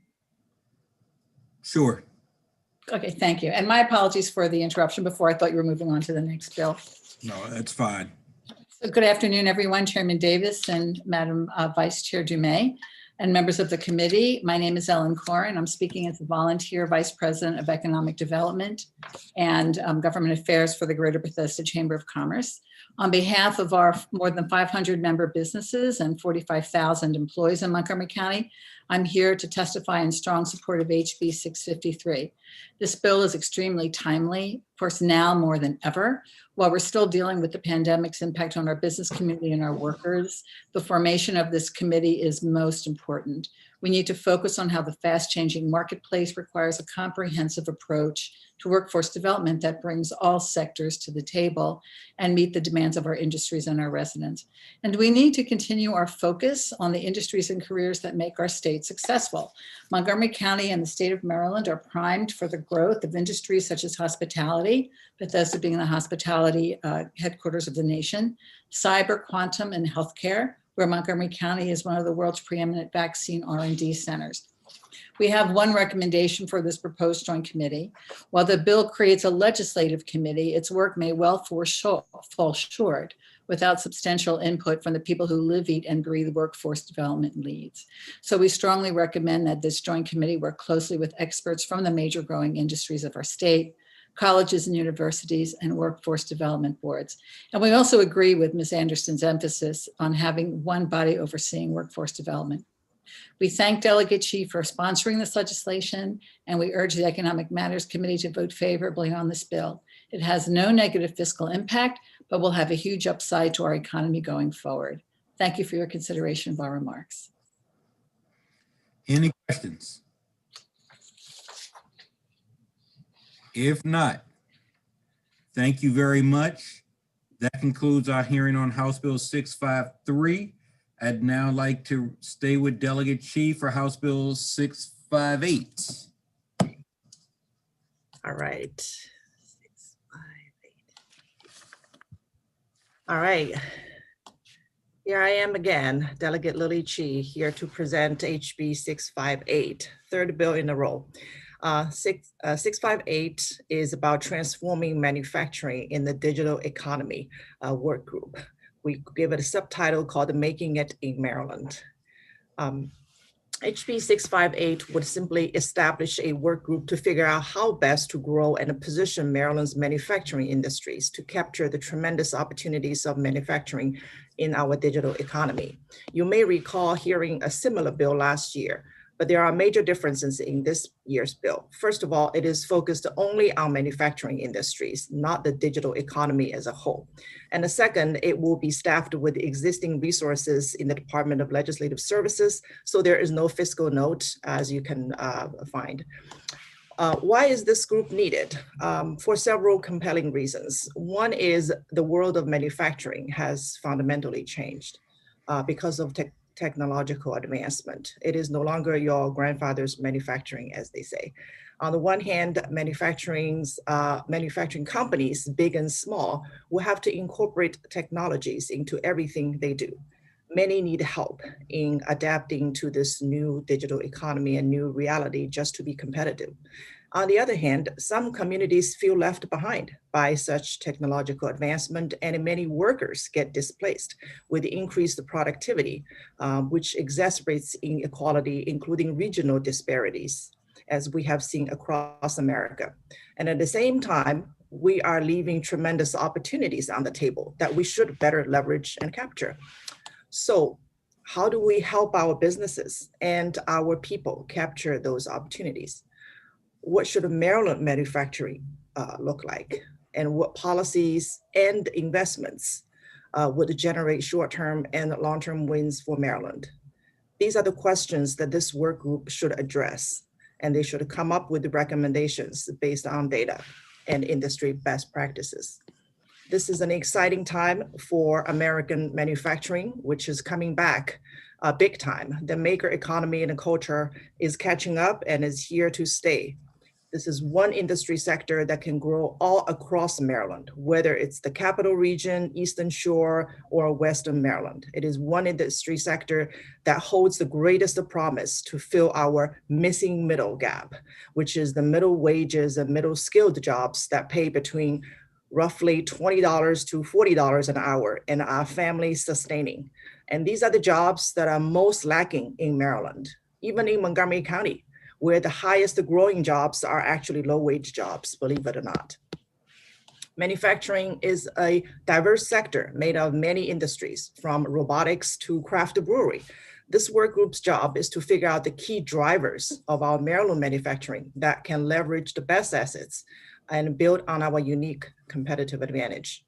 For example, how can we better connect our unrivaled R&D activities on the front end so that we can also produce those technologies and products at the back end, from vaccines to clean energy technologies.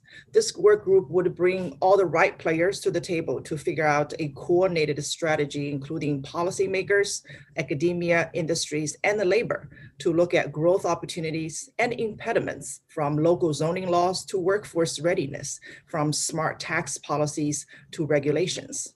Finally, the timing could not have been better. President Biden's Making It in America initiative and the Buying America initiative are tremendous opportunities for Maryland to step up our community infrastructure and the local government readiness to meet the moment. So we have got many support letters, including from businesses who are eager to join our work group and share their ideas. And with that, I want to point out again, there is no fiscal note to that, and I urge you a favorable report. Thank you. Any questions for Delegate Chi? Seeing none. April Richardson. Welcome, April. Thank you so much.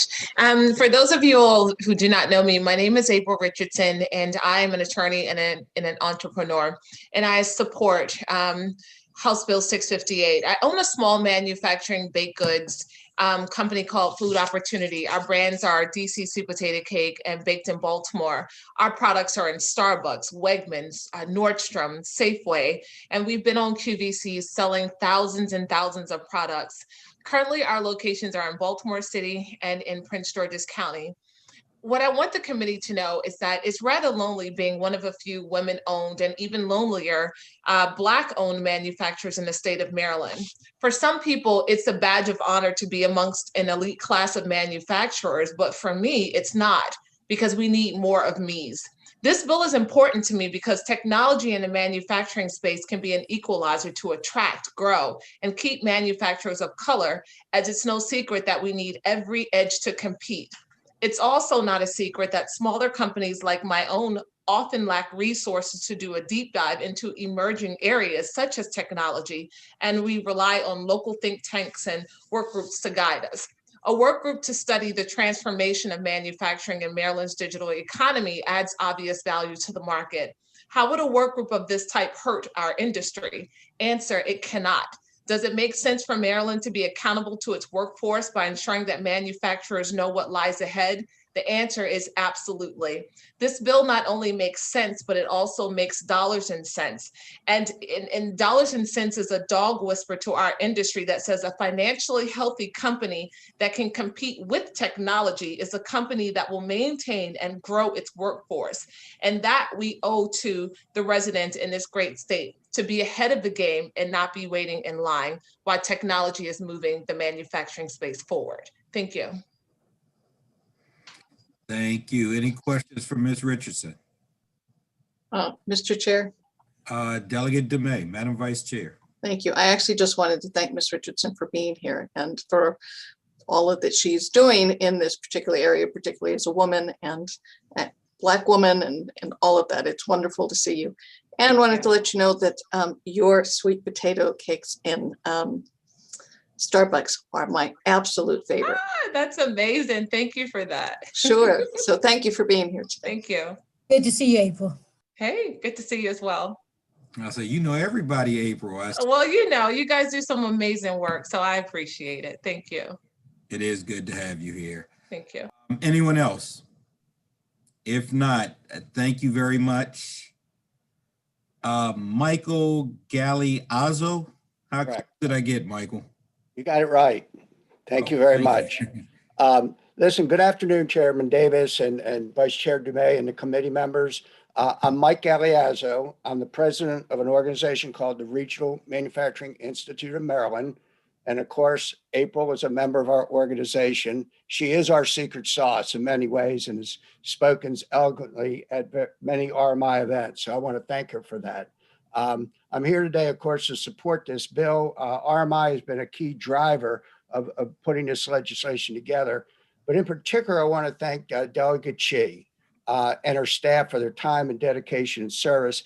And Delegate, you did just a marvelous job of explaining why this bill is important.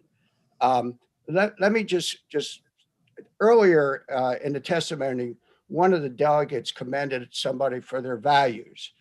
And it made me think, values are really, that's who we are. That's what we're about. That's what we do in life to make ourselves feel worthy. For 30 years, I've been involved in promoting manufacturing. Not that I'm a manufacturer, I actually have a PhD in community college leadership, but my organization was created at Dundalk Community College to provide opportunities for people to enjoy middle-class living. With the transformation of manufacturing, technology will allow us to compete with the Chinese.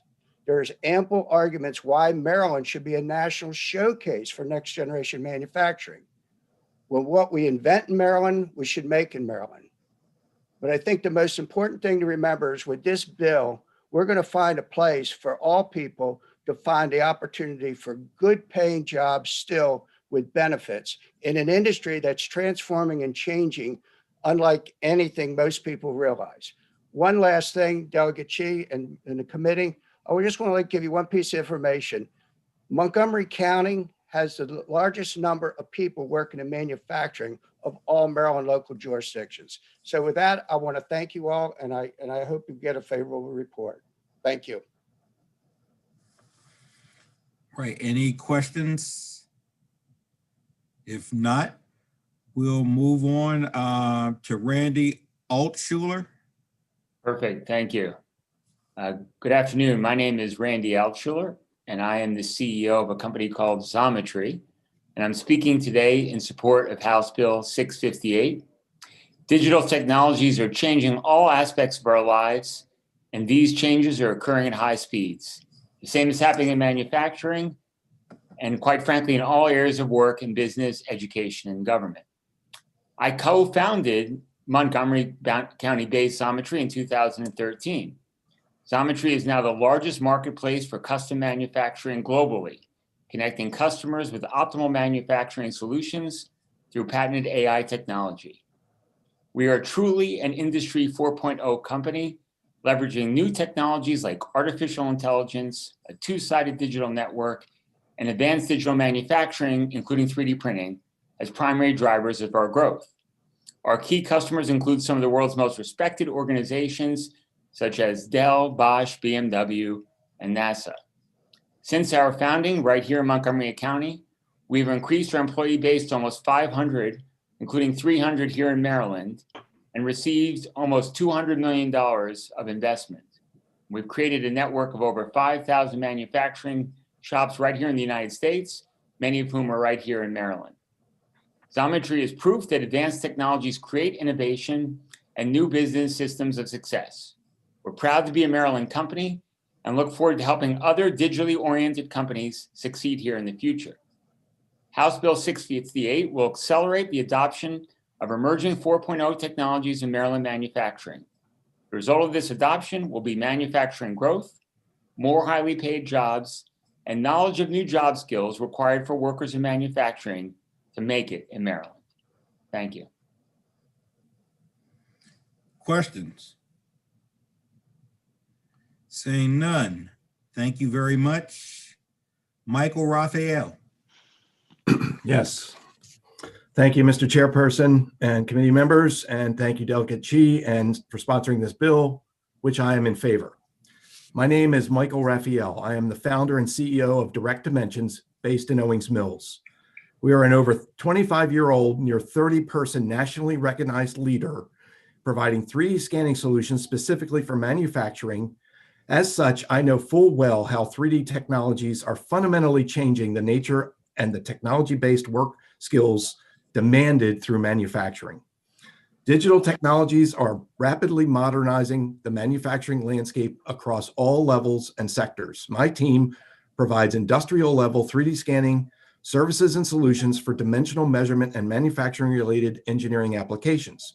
In other words, we help manufacturers solve a wide range of real-world 3D problems. Digital technology is fundamental for the adoption and use of other emerging technologies such as additive manufacturing or 3D printing, robotics and automation, Internet of Things, drones, and even machine learning and artificial intelligence. These Industry 4.0 movements are fast becoming very common in manufacturing and changing the way companies must think, organize, and act in order to remain competitive and grow jobs in Maryland. At Direct Dimensions, we have been advancing the use of 3D technologies for over 25 years to help key manufacturing industries here in Maryland. Specifically, we serve a wide range of manufacturers in Maryland regularly, including Northrop Grumman, Lockheed Martin, the Johns Hopkins Applied Physics Lab, the Army at APG, the Navy at Pax River and elsewhere, and also Under Armour and Johns Hopkins Hospital, and many more large and small manufacturers and related organizations. Essentially, we make digital twins, which are simply 3D computer models of physical things. This can be anything. We scan buildings, airplanes, ships and subs, cars and car parts, even jewelry and people. The term digital twins is coming on fast, but we have been doing this for over 25 years as a national leader based right here in Maryland. As such, Maryland manufacturers desperately need to partner with industry leaders, education stakeholders, and other resources to explore new solutions to prepare our manufacturing employees and our workforce adequately for this digital future. It's for this reason why I am favorable for the passage of this bill and why it's so critical. Thank you. Any questions? If not, thank you very much. Right. Is it Dominic DeSimone? Yeah, very good, Chairman. I go by Nick DeSimone. Hello, I am here, and I'm the Chief Supply Chain Officer for our Global Tools and Storage business for Stanley Black & Decker. Our division is based right here in Maryland and I have global responsibilities for our manufacturing and our distribution network. It is critical to establish this work group to educate and prepare the workforce in Maryland for the future of manufacturing. With all of the recent technology that has come into play, the manufacturing environment of today looks entirely different than what it looked like just a few short years ago. And with the advent of COVID, it has spurred the adaptation of technology even that much more so in our manufacturing environment. A different skill set is needed to adapt to Industry 4.0 technology and to ensure for an uninterrupted supply chain. Technology drives resilience in the supply chain, and through instant notification when changes are needed. And you don't have to look very far. Our expectation as customers has changed dramatically. Just a few short Years ago, it was normal to order a product and receive it within a number of weeks. That has now shrunk from a number of weeks to a number of days, ultimately to a number of hours. And that same expectation has worked its way all the way back through the supply chain up into manufacturing. And we need that technology to allow us to make changes as quickly as possible to respond to the customer needs. At Stanley Black & Decker, we are a global manufacturer, but we've had significant success in incorporating Industry 4.0 technologies through the Internet of Things, virtual reality for training, robotics, automation to work on labor, artificial intelligence, as well as making some great decisions through data and data science. We also use 3D printing for not only making some of our components, but also making the tooling that helps make our tools. And we're investigating the use of 5G technology to help transmit data throughout our manufacturing facilities. But without support of this work group and partnership of larger corporations, smaller Maryland local manufacturing companies may not be prepared to be successful as the world moves on from a technology standpoint. This work group can focus on job skills for manufacturing roles in Maryland and to ensure that the workforce has not only the capabilities, but the confidence to work with all these new technologies. And for that reason, I do support this bill. Thank you. Any questions? If not, thank you very much. Sean Looney?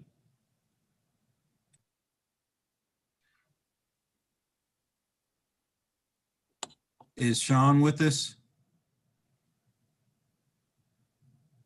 Okay, seeing no Sean, that concludes our hearing for House Bill 658.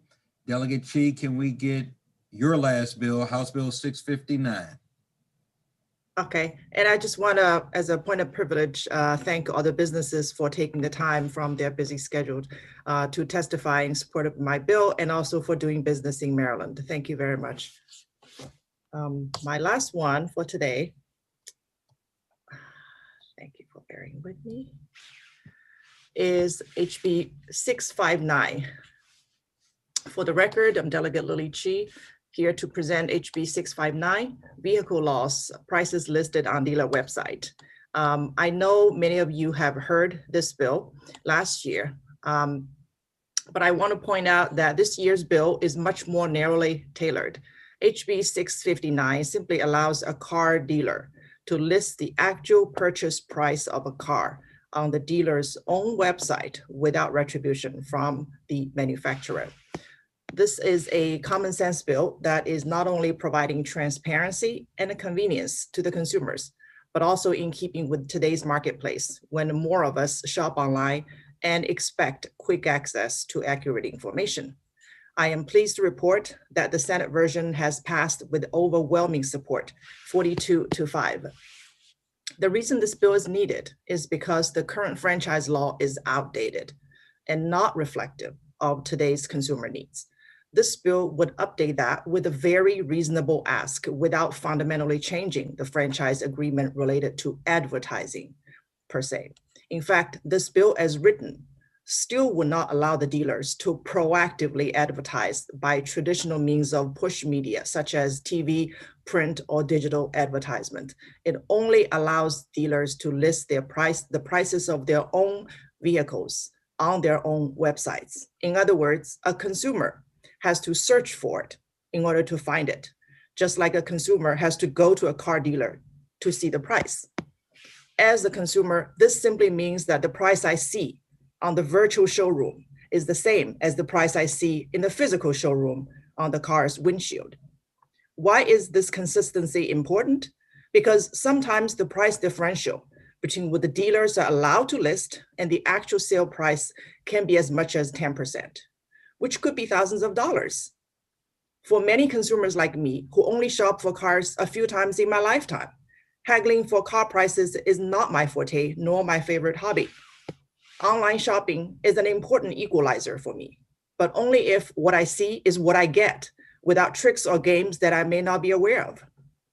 National and local data show that automobile online shopping has skyrocketed during the pandemic and will only go on as the new normal, even after the pandemic.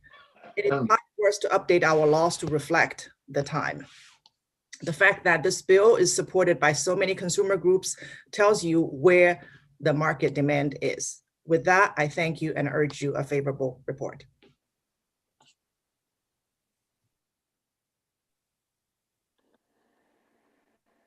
Questions for Delegate Chi? If not, Mr. Chairman. Delegate Adams? Thank you, Mr. Chairman. Delegate Chi, who are the dealers that are supporting this bill? You're saying that this is a consumer bill, or is this a bill that is being supported by the dealers? Obviously, the manufacturers are going to have some problems with it, but I'm just curious where the broad support for a bill like this is coming from. This is primarily a consumer transparency bill. That's why I am most interested in this. It's also a market fairness bill in terms of updating the franchise agreement. And I have several speakers who will testify, and they can speak to this bill as to the dealers' sentiment on this.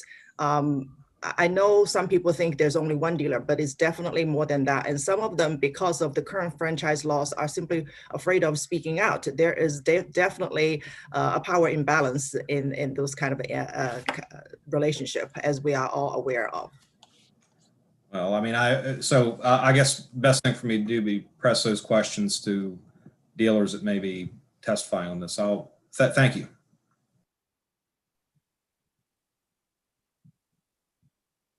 Anyone else? If not, Fran Schneiderman. Thank you, Chairman Davis, Delegate Chi, for the opportunity to address this bill. My name's Franz Schneiderman with Consumer Auto. We're a nonprofit group that works with consumer advocates and dealers for safety, fairness, and transparency for Maryland car buyers. This bill is really important because it's critical to the kind of price transparency and price competition that helps the Marylanders and Maryland consumers get a good deal when they buy a car. Of course, cars have gotten very expensive. They're often one of the most expensive items people buy. So they have a lot at stake in these transactions. Under these MAAP rules, manufacturers set essentially a price floor below which dealers can't list a price on their own websites that they pay for and operate. What that means is that the prices people see on the websites are often $1,500 or $2,000 higher than the prices that are actually available in the showroom. So it's a big gap. It's not a trivial distinction. And more importantly, consumers have no understanding of what's going on. They don't know that there's a different price available in the showroom. And more people are, of course, are shopping for cars online now in this pandemic, and they need access to accurate and fair price information. More consumers are using these price comparison tools like cars.com, but they're not aware, again, that the prices they're seeing there are often quite different from what's available in the showroom. And obviously, you can't sensibly comparison shop if you're not getting accurate price information. Now, manufacturers will say that this prevents auto fraud and other things, but it really doesn't affect the rules about auto fraud. What these rules do is interfere with price competition and tend to push up the prices people pay for their cars. That's why the manufacturers like it. That's why, frankly, some dealers like it. So the dealers that want to compete to offer people a good price are hurt by these rules, and many of them object to it. There's important public interest here, which is why the Maryland Attorney General's Office and the Maryland Consumer Rights Coalition, the Consumer Federation of America, the Center for Auto Safety, a lot of leading consumer voices support this bill, and a lot of, many of the dealers who want to compete on price are also supporting the bill. So it's good for consumers, and it is also good for those dealers who want to compete to offer people a good deal. And I think that's the way we want the market to work for people. So that, consumers can benefit from price competition, and dealers who are able to offer good prices and willing to compete for people's business can benefit from doing that. So I think it's an important bill. Hope you'll give it a favorable report. Thank you. Questions? If not, Rob Garagiola. Thank you, Mr. Chair and members of the committee. Rob Garagiola with Compass Government Relations. I want to thank Delegate Chi for sponsoring this legislation. Committee members, this is a bipartisan bill. Republican sponsor on the Senate side, as Delegate Chi mentioned. It passed overwhelmingly with more than 40 votes. I think it was 42, if I'm not mistaken. It's a very narrowly tailored bill in that it focuses on the dealer's own website and the price that they want to sell the car for on their website, so they can put the sticker price, so to speak, on their virtual windshield like they do in their showroom windshield. As Mr. Schneiderman mentioned, that there are a number of consumer groups, including the Attorney General's office, that support this. Look, the opponents try to make this about one dealership. And you know what? Honestly, that's the wrong question. The question is, why should manufacturers, because if you read the bill, it's a short bill, why as a policy do we want the manufacturers to prohibit dealers from listing the sales price? Why do we want to allow manufacturers to be able to coerce dealers regarding what they list on the internet? Or why do we want to allow manufacturers to take an adverse action? Because those are the things that this bill would remove. Pandemic, more and more people are buying cars, just like they're shopping and doing other things online. These trends are going to continue. The data is showing that people want to buy cars online. It's the dealer's car, they bought it. It's the dealer's website, they own it. It's not about shared advertising dollars. That's not what we're talking about. This is not about what's advertised on the Super Bowl. We're not talking about that. We're talking about allowing dealers to put on their virtual showrooms so consumers, as Delegate Chi said, can get the best price and figure out how they want to comparison shop. It's as simple as that. They're going to tell you that dealers can do it today, but they fear the retribution, and that's the issue. So I would urge you to support this common sense, consumer-friendly, price transparency, bipartisan legislation. Thank you. Rob, because I'm going to ask this question in about 2 people from now. Let me back up just a little bit. What do you say it again? What do you see this bill doing? What, in your view, your opinion, what does this bill do, or how is it changing current law? Let me put it that way. Thank you, Mr. Chair, for the question. So, look, these franchise agreements between global auto manufacturers and local dealers, there's a imbalance in bargaining power, truthfully. Fitz Auto is a bigger dealership. There are a number of incentives, rebates, discounts, warranty specials that can get taken away from dealers if they take an action that the manufacturer doesn't like. And so what we're saying is, look, if you want to beat us over the head on all the other things that we might or might not do, don't beat us over the head if we want to list the purchase price. If you want to buy a car, Mr. Chairman, and you go to a website and you want to know what's the price I'm going to pay if I go here versus there. Right now, dealers, if they do that, and what we're trying to address in the bills, we're trying to say, manufacturers, you can't take an adverse action against a dealer that wants to tell you, Mr. Chair, what the purchase price will be that we're willing to sell the car for. Or you can't take a coercive action against the dealership. It's as simple as that. I mean, look, when you can go on 270 and buy a car from Carvana's vending machine, have it delivered to your home with a coin, I mean, more and more of that is going on. And so this is about empowering consumers and not penalizing the dealer. That's what the fear. So this bill says, don't penalize the dealer if they want to list the price. Don't coerce them, don't take an adverse action, and don't prohibit them. And it's only for listing the purchase price of the car that they own on their own website. Delegate Adams. Thank you, Mr. Chairman.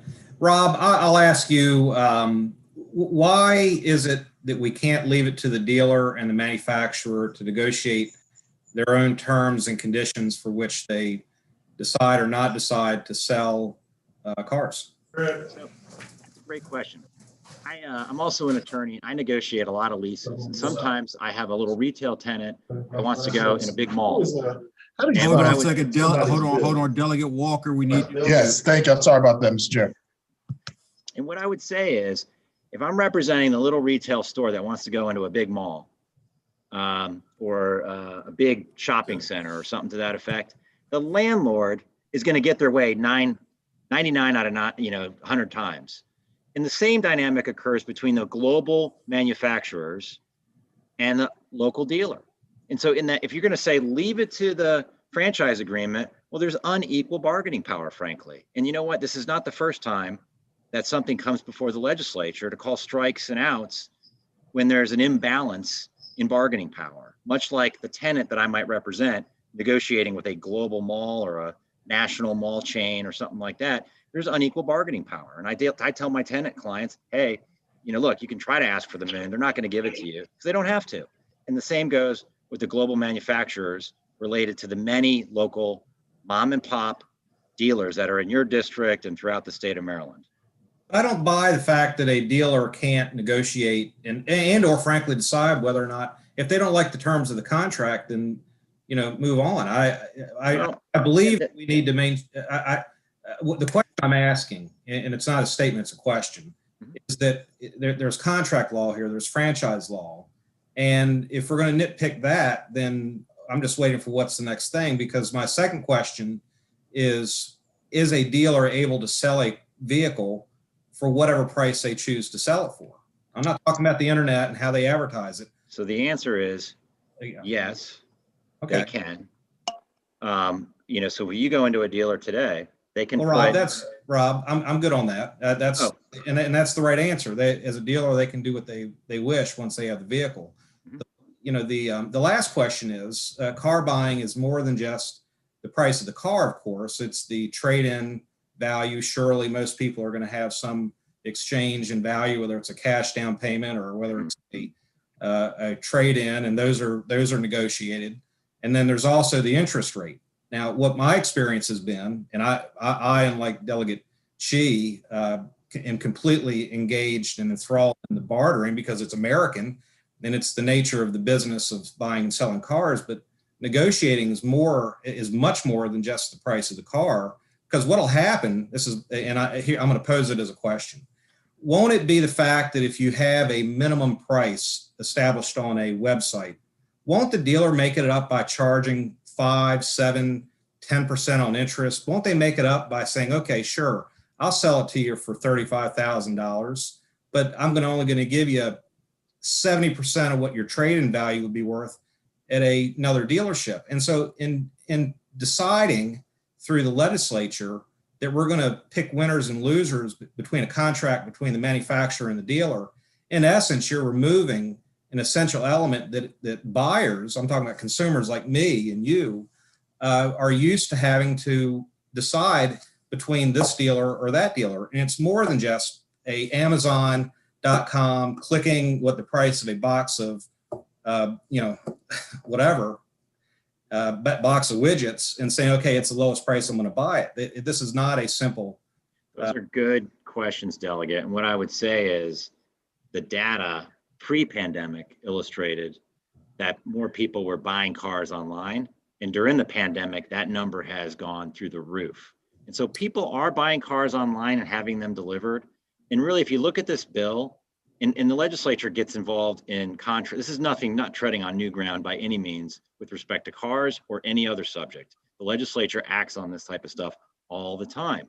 All we're asking is that you as a legislator and others on this committee say that a manufacturer can't take an adverse action if a dealer wants to list what they want to sell the car for on their internet, or take coercive action, or in fact prohibit them.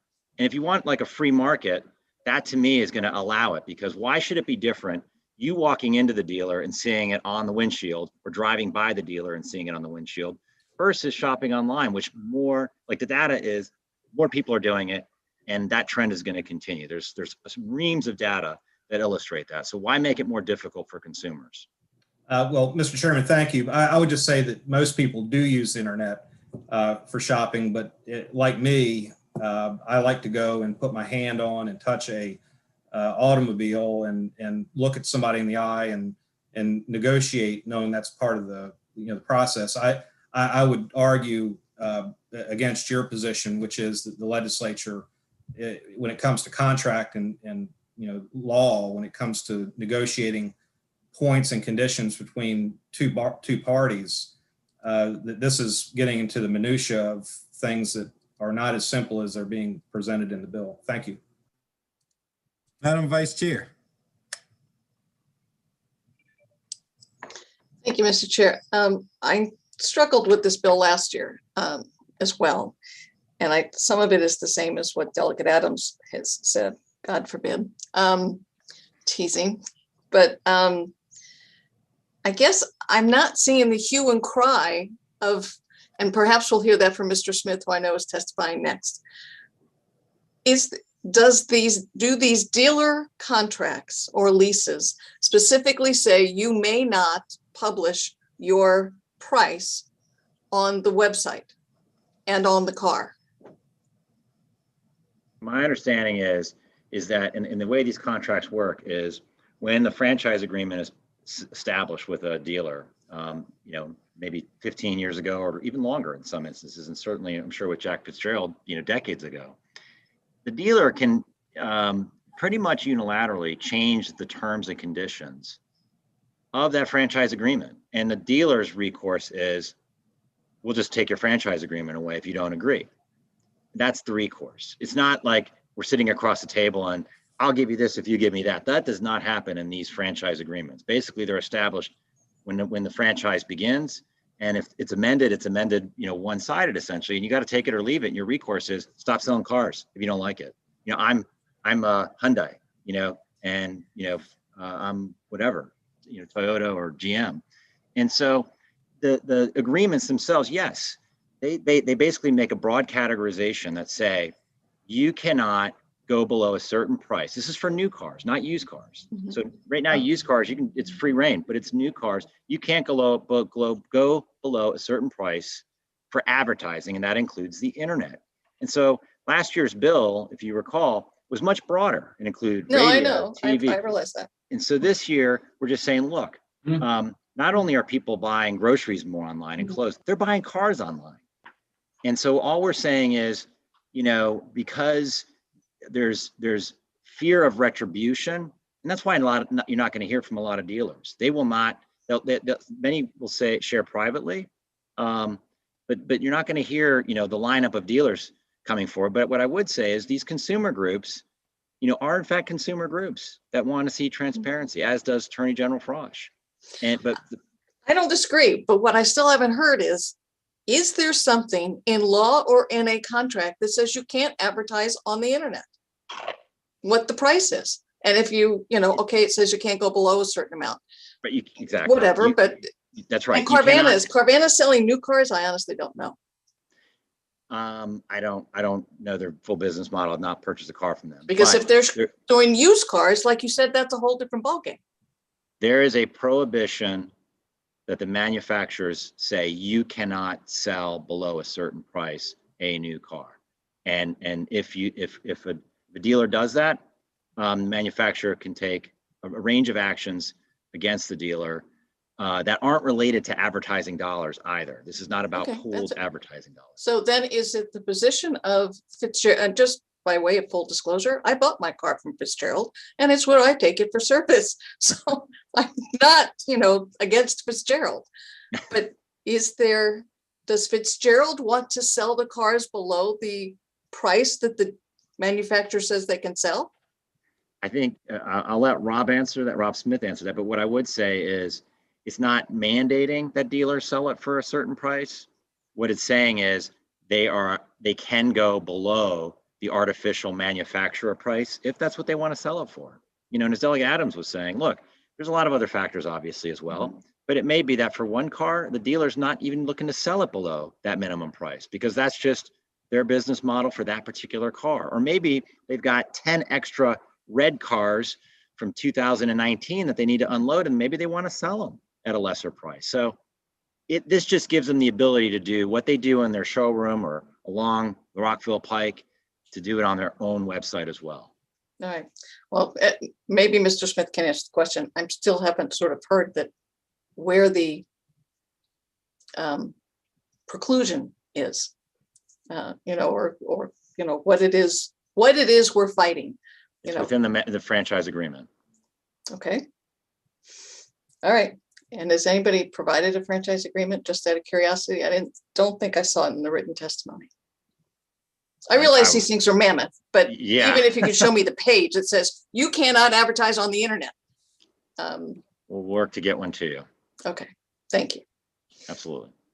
Did I miss anyone? Anyone else? Delegate Adams, was that prior, or do you have a question? I'm good. Thank you, Chair. Okay. Then let's go to Rob Smith. Thank you, Chairman Davis, and thank you, committee members, for being so patient. Thank you, Delegate Chief, for the bill. Believe me, we wouldn't come here if there weren't a problem. I don't have the time, nor do you. Like everyone else in the busy business world, I'm thankful to have as many customers as we are.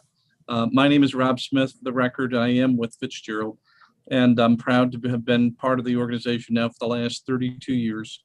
I started off as a car salesman, so I've been on Rockville Pike hanging out for a while. Rob has outlined it pretty well, and I thank Franz Schneiderman.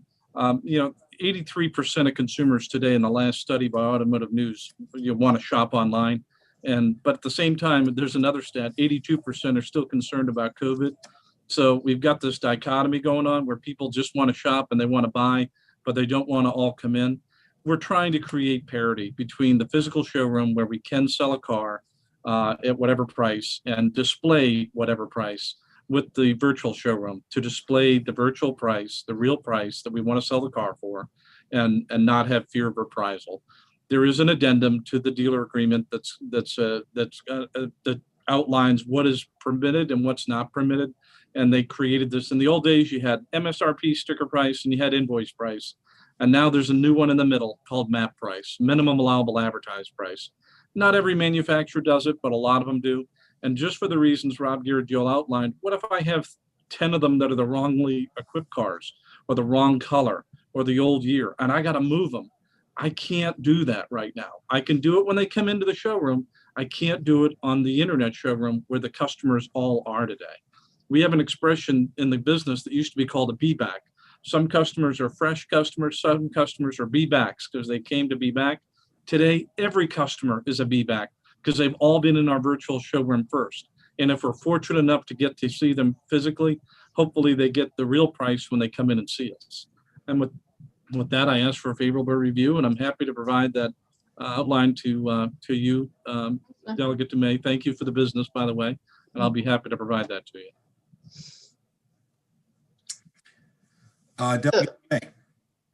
Just quickly, then why don't we see all of the dealers here asking, we want to be able to advertise on the internet? It can't be just Fitzgerald. Well, there are other dealers. They're all, frankly, some of them are busy, and some of them will make personal phone calls, but they don't want to put their neck out. Jack says, I'm old. I got enough problems before St. Peter, so I'm willing to take the risk. But other people are not going to take that risk when they want to grow their business. But I can privately share with you the names of other dealers. You can make a phone call and I will ask them to call you. But the other question is, you should ask, why don't dealers want to put the real selling price of the vehicle on the internet? I don't know the answer to that, but they might. So what price is on the Fitzgerald website now? Either the sticker price, which we're permitted to put up on our own websites, or the minimum allowable advertised price. And everybody else is allegedly doing the same. Right. For the brands, not for used cars, like you said, they're all different. But for new cars, yeah. But not every manufacturer has this. Toyota was the first. Subaru does it. Hyundai does it. Right now, I don't think Chrysler Jeep does it, but it just depends on the brand. And you just meant all of the brands you just mentioned were foreign brands. Yeah, I drive a Hyundai, so I'm not just off the top of my head. Foreign, I'm just saying they're all of the foreign manufacturers. Yeah. Well, and there's some argument over who's foreign anymore since Toyota's. Well, that's right. They're built here. Yeah, they're probably the biggest manufacturer, and Hyundais are built in Alabama. Right. Okay, but I haven't heard you say Ford or Chevy. Cadillac does it, but Chevrolet does not right now. Ford, I don't know if they do it. I think it's been considered. I don't represent that brand, but I know dealers that do. Okay, well, I look forward to talking to others and seeing the document. You bet. Delegate Adams. You're muted. Just be real quick. Thank you, Mr. Chairman. These are 3 quick questions, probably yes or no, and it's not a trick, but is the price of a car negotiable? Of course, yes. Is the price of the interest rate that I would pay if I want to borrow money negotiable? Between you and the bank, in all likelihood, sure. Okay. Okay. And then the last one is the price of my trade-in negotiable? Always, sure. So really, what does it matter what you put on the internet? Well, 2 out of 3 of those you can probably get on the internet and get a locked-in price on your rate from your bank, and you can probably get a value from Kelley Blue Book today on your trade, or from any of the websites. I love buying cars. I've never given a car away for what the Kelley Blue Book tells me that it's worth. Oh, just one of the guides. There's lots of guides out there. You're a good business person. I'm not trying to browbeat you. I just had those questions, and I do have some problems with the bill, but I appreciate you answering the questions. All right, Delegate Queen. Thank you, Mr. Chair. Just to clarify, because there's been such questions around this, and everyone doesn't shop the same way as others do. But this information is provided on the website, which means that when I come into the dealership, I'm going to have that same information I saw on the website. And so for someone like me who doesn't like going in, and I think as Delegate She talked about, this process of going in, and I call it playing the games with the dealer, I know what I'm going to get already when I come into the dealership. And it's not this back and forth of, oh, I saw this at this price and it's something different. I have that already so that I'm not driving all up and down, Rockville Pike and then going off on 29 to the other dealer to see what they have, and then driving up to Route 40 to go towards Baltimore County to see what they have. I know that when I come there. And for some people, especially now, we don't want to shop in the different dealers. We want to deal with I want to go to one place and I don't want to go anyplace else. And I think that's what this bill does for me. Is that true? That's true. That's what it's trying to do. That's right. Thank you very much. Anyone else? Delegate Adams. All right, one more follow-up question. If you passed this bill and you had the minimum advertised price on your internet website, and let's say it was $30,000, would you let me walk if I said I'll buy it for 28? Would I let you? That's such a hard question to answer. Would you sell it below? Would you sell it below this minimum advertised price? Below the minimum advertised? Yeah, of course we would. Thank you. Today, Okay. That's the conflict on the showroom floor. The price is lower than the internet price. So the bill doesn't really do anything other than. Thank you, Mr. Chairman. Joshua Fisher. Yes, Mr. Chair, thank you, and members of the committee. My name is Josh Fisher, and I'm with the Alliance for Automotive Innovation. Our association represents the manufacturers that produce about nearly 99% of all the vehicles sold in the U.S. today. So as you've heard, this bill is similar to one that was before the committee last year and was given an unfavorable report. We're back again opposing House Bill 659 and again asked for an unfavorable report. So I'll try and clarify what some of all the confusion seems to be about. So under current law, dealers can sell vehicles for whatever price they want. Under current law, dealers are free to advertise at whatever price they choose, but manufacturers are not required to provide marketing support for advertising if the dealer violates the agreement. So House Bill 659 will disrupt and potentially end advertising incentives manufacturers provide their franchise dealers in Maryland. Currently, if one dealer, in this case Jack Fitzgerald, wants to violate the terms of their agreement with the manufacturer and use a purchase price on their website, they may lose access to dealer advertising incentives. I mean, they're violating the agreement, so they might lose out on an incentive that they agreed to. So the problem for all the other dealers in the state is that the term coerce is a defined term in Maryland law, and it does include the loss of an incentive or benefit available to other dealers in the state. So if automakers can't just remove the incentive for one dealer, they would have to remove it for all dealers because of how that term coerce is defined in Maryland statute. This is why you heard from individual dealers and the Maryland Dealer Association last year in their opposition to the bill. And my understanding is you'll be hearing from them offline again this year. So this issue is one that should be left between the manufacturers and their franchise dealers on a brand by brand basis. Dealers have recourse by appealing to their dealer councils and dealer advisory boards if they have a problem with a manufacturer program. And despite us being made out to be the big bad guys, we're not in the habit of just terminating dealerships. It's an incredibly expensive proposition, and it's generally not done over a disagreement over advertising dollars. So I thank you for your time today, and I'm happy to answer any questions. Let me ask, if this, for me, and I'm just speaking for myself, if this was just sort of a beef between manufacturers and dealers, I could probably stay out of it, have no opinion on it. But as someone who's bought 2 cars in the last 6 months, I'm not feeling that. I guess what I need to know is, and I think either Rob, Mr. Garagiola asked a question, and so I'm going to ask it. What's the problem here? Why is that an issue about what the price is or isn't? I don't want to hear so much about the contract law and all of that. I want to know why. See, me and Delegate Branch are old basketball players, and this is called a pump fake to me. Why is full transparency a problem? If you can sell it below this or do that, Delegate Queen is right. No one's riding around the Beltway anymore comparison shopping. If I want to go online, do my work, find out who's going to sell me the lowest price, and then go to that dealership and pick it up. I'm not at the point yet where they ship it to me. I do want to drive it home. But what is all the secrecy that, oh, well, you can't sell it for this and that? Are you trying to lure me in, or what is the hook? I don't see the benefit to the consumer to this. Maybe between the dealer and the manufacturer, the contract law, I get all of that. But me as a consumer, someone buying, I want to know everything I can know. That's why I'm on the internet in the first place. I'm trying to find out everything I can find. But it sounds like there's something in that law or that contract agreement that's going to keep me from having all the information that I need before I set foot in a car or whatever to go to that dealership. What is it that you're keeping from me, and why?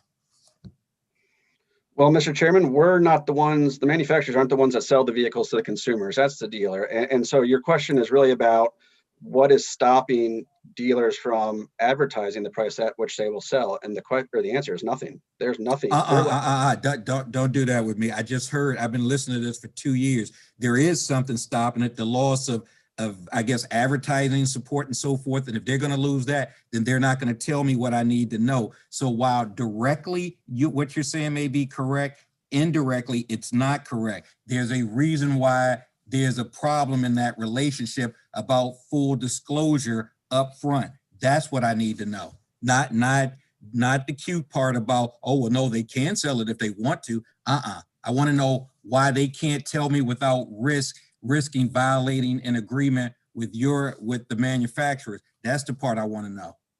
Well, in this specific instance, it relates to how it's tied to the advertising dollars that manufacturers provide to all their dealers.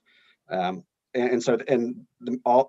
dealers receive this money from the manufacturers for advertising, and there are stipulations to your point about, and some manufacturers may have a minimum price, others don't.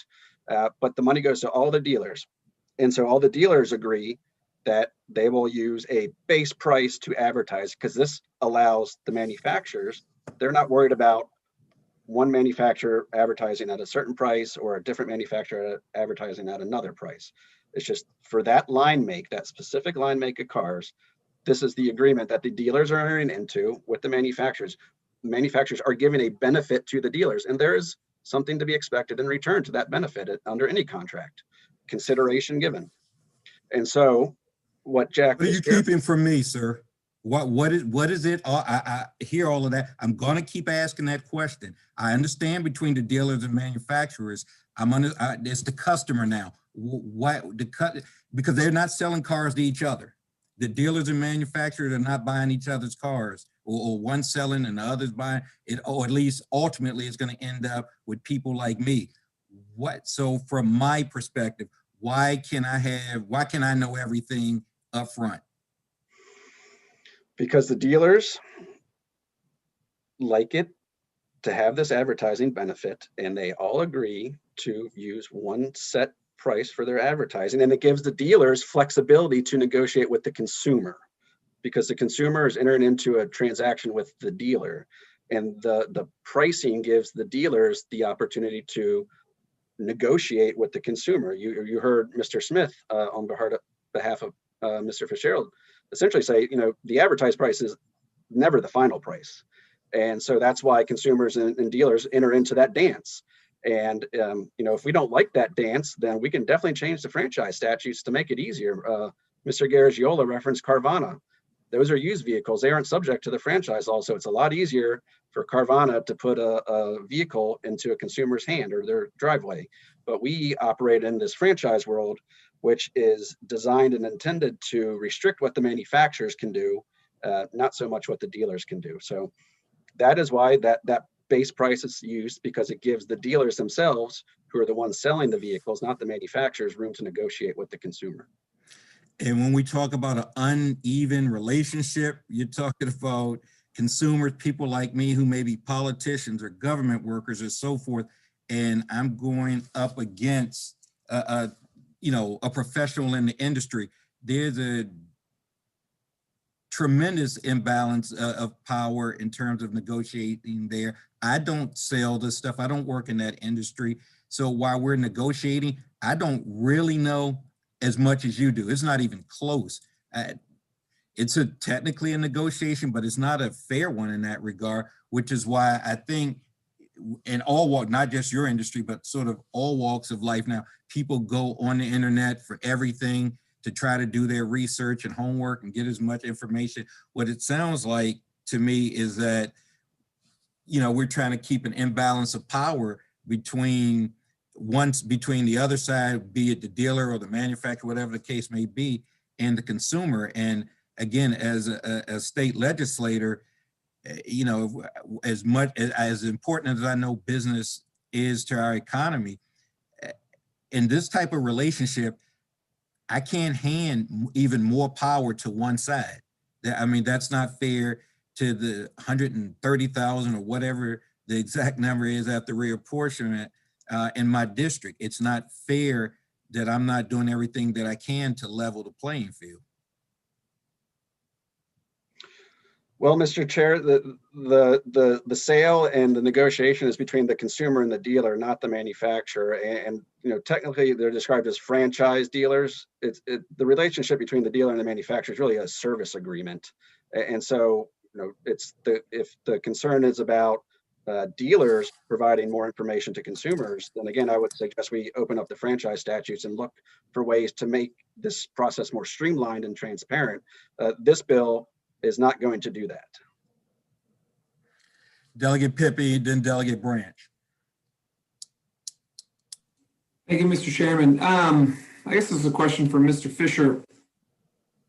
In your fair opinion, or honest opinion, is it fellow dealers that are concerned that a competing regional dealer will, if this legislation goes through, be allowed to undercut business by lowering their prices? And that's why, I mean, for one, I don't have a letter from the NADA here, opposing this bill. I mean, and I wasn't here last year on the committee, but I'm not seeing that in my testimony. Point one.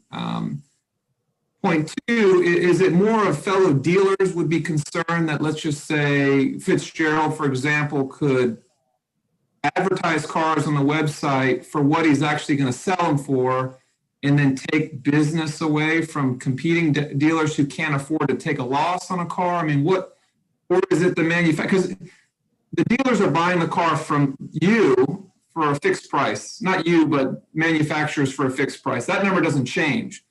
So, and you don't care what they sell it for at the end.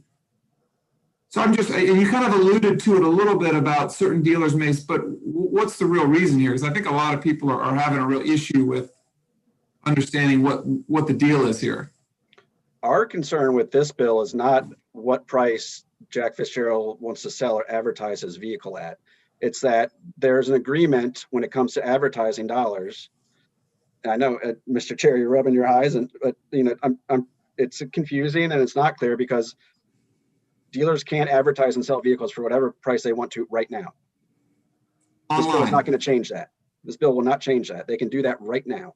And so, we're a bit mystified why this bill is necessary, and it's as well. But real quick, so the issue though is there's no money in new cars. There's no money, there's no profit between what the average new car sells for and the cost of the invoice. And everybody knows that in the industry. There's no money. And so all dealers rely on that money coming back from the manufacturer. And that's kind of like the power that the manufacturers hold, is that they won't refund the profit on these cars unless the dealers stick to whatever the rules are. And so I guess what the committee's trying to figure out is how is that a benefit to, and I'm not speaking for the committee, but customers, people in general hate going to car dealers. I mean, I shouldn't say that, because I have family members in the industry, but having to negotiate, feeling like you're getting taken advantage of. I mean, I know I'm a free market guy, but just there's an impression about the industry in that respect. And so it's kind of like disclosing the APR rate on a contract. It's bright and bold, and then the consumer can decide whether they want to take that APR or not, right? I'm not hearing a great argument as to why you guys care if a dealer is able to advertise it online like they would be able to advertise it on the window sticker on their lot. I haven't heard you admit what that reason is, and I'd like to hear it so that I can at least make a good decision about it, and maybe other committee members can hear what the decision is or make a decision. Because when the dealers take the advertising incentive dollars, they are agreeing to abide by those conditions. And I know it, but it's true. I like but it you're or not not. answering this question. Come on, Josh. You're not answering this question. We understand that part of it. It's the why that we're not. We understand that part. But Delegate Pippy's right, and he probably is speaking for the committee. We want to know the why, not, and the why part meaning not because the law. That's the agreement. We understand the agreement, but I guess what we're trying to find out is what's behind that within the agreement. What is the nexus or the impetus or whatever for that agreement? So in terms of the minimum advertised price, let me make sure I'm understanding the question. Why would a manufacturer or any business want to set just an minimum advertised price on a product? Yes. One issue is, and this is common in luxury brands, brand management and brand reputation. Whatever the dealer ends up selling that vehicle price at, if you see one store advertising, vehicle X at, $50,000, which could be well below the actual cost, and another dealership selling it for $70,000, you're gonna be like, well, something's wrong here. That's too big of a difference. So some manufacturers might want to protect their brand by saying, exclusivity is enticing to people, and they might want to keep the aura of exclusivity to their brand, and that's common in many industries. So that could be one reason. And you've heard not every manufacturer has a minimum advertised price requirement, so it's going to be manufacturer dependent sometimes, but that is one example of why they may exist. All right, and then I'm done, and thanks. Does that theory come from the manufacturer, or is that coming from fellow dealers? What I just yeah, and I appreciate what you just said, but is that coming from your side, or is that coming from the dealers that are concerned about the brand management? Minimum advertised pricing is used in other industries as well. It's not something unique to auto manufacturers, and so that's the common justification when it's used. Okay, all right, thanks, Mr. Fisher. Thanks, Mr. Chair. Delegate Branch, then Madam Vice Chair. T, you're muted.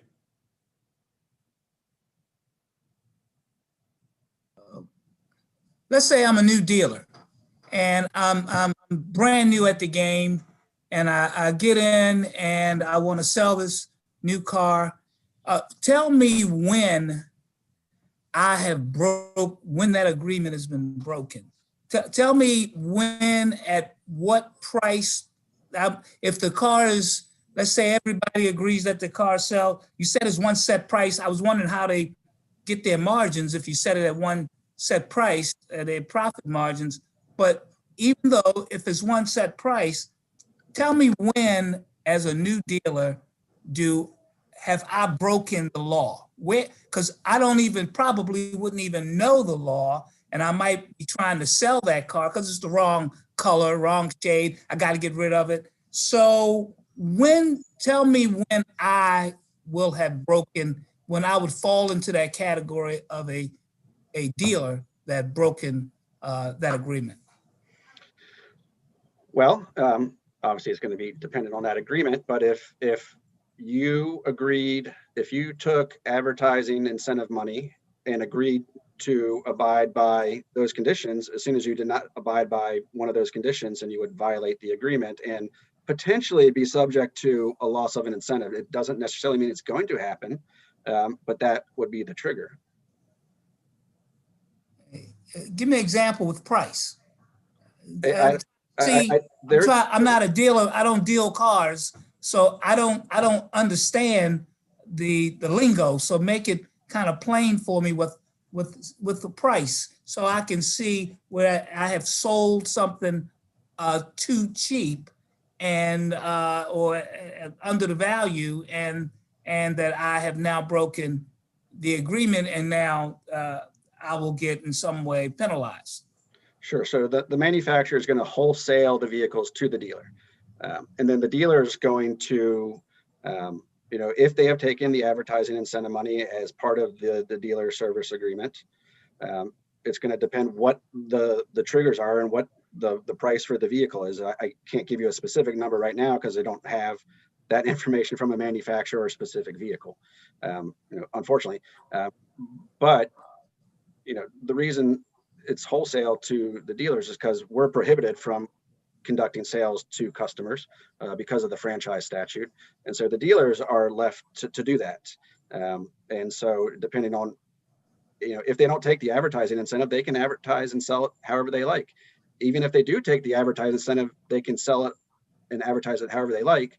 They would just then be subject to losing that incentive money potentially. But I can't give you a specific price number for a specific vehicle without more information or seeing the agreement itself. And how much money is that incentive money? I'm just curious. $1. Don't have a number to give you today. It can be significant. It could be just unfortunately I can't give you an exact number because it's going to be market dependent. It's going to be manufacturer dependent. It's going to be several dependencies to that number. Thanks, Mr. Chairman. Madam Vice Chair, then Delegate Crosby. I think I'll be quick. Is it fair to say that one of the several questions to you have been, does the manufacturer do this? Is part of it is, and you talked about protecting the brand. Part of signing the agreement is with a manufacturer is that you want to sell a particular brand, and the manufacturer wants to be sure to protect that brand, which means in whatever the advertisements are, I imagine that there's a long list of requirements saying if you're going to use Toyota by way of example, or Hyundai, whatever it may be, you can only use the name Hyundai if you do the following things. Is that part of the quid pro quo? Yes, Madam Vice Chair. Okay. And is one possible concern of the manufacturers that if there's, and actually it's not even of the manufacturers, but as a consumer, how do I say this so that I get the answer I want? Sorry. But let's say I'm the consumer and I go online, doesn't there not being some standard that at least says this is the minimum advertising price, but everybody advertises for less? Isn't that what we call a loss leader?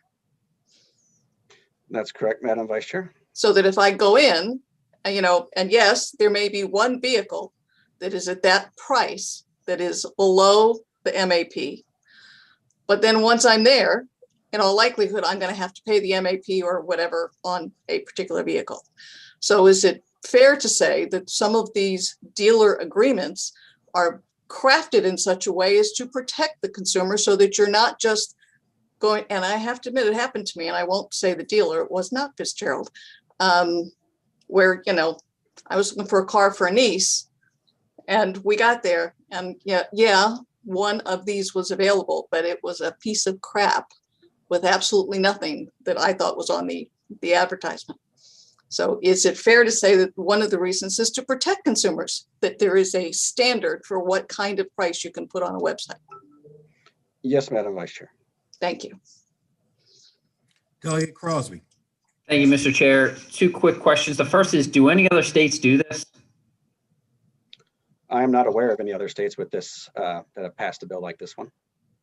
Okay, I'd be curious about that. And then the second kind of goes back to the branding issue. I'm not really following the argument here. I mean, the dealers already operate off of razor thin margins, right? And so it's not like they have to purchase the vehicle before they list it or sell it. So it's not like they're in the business of one dealer can list, you know, a Benz for 80K and the other one can list it for 50K. I mean, they're still going to be within a band, you know, a certain band, so that they can still make money. Like they're in the industry of making a profit. So I guess my question would then be, you know, kind of, are there limits in used cars? Like if you're trying to protect the brand, wouldn't you want a limit on used vehicles as well? Well, we have no control over the used vehicle market. Sorry. Okay, well, no, I mean, okay, well, thank you, Madam Vice Chair. Delegate Branch.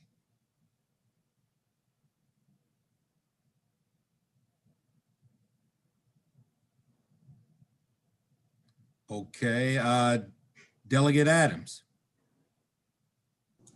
Thank you, Mr. Chairman. And Josh, I think that the chairman's asking a very good and important question, because our committee quite often wants to make sure we are assigning proper behavior when it comes to consumer protection. And I suppose where my line of questions were coming about, and I'd ask you the question, I mean, we're talking about the relationship between the dealer and the manufacturer, and the logic that tries to follow that gets to the consumer is not necessarily where it's at. And I frankly disagree with the idea that dealers run on razor thin margins, by the way. I think it's a very profitable business to be in, and incentives, I'm sure, are a big part of the way that a manufacturer makes a successful business partner work.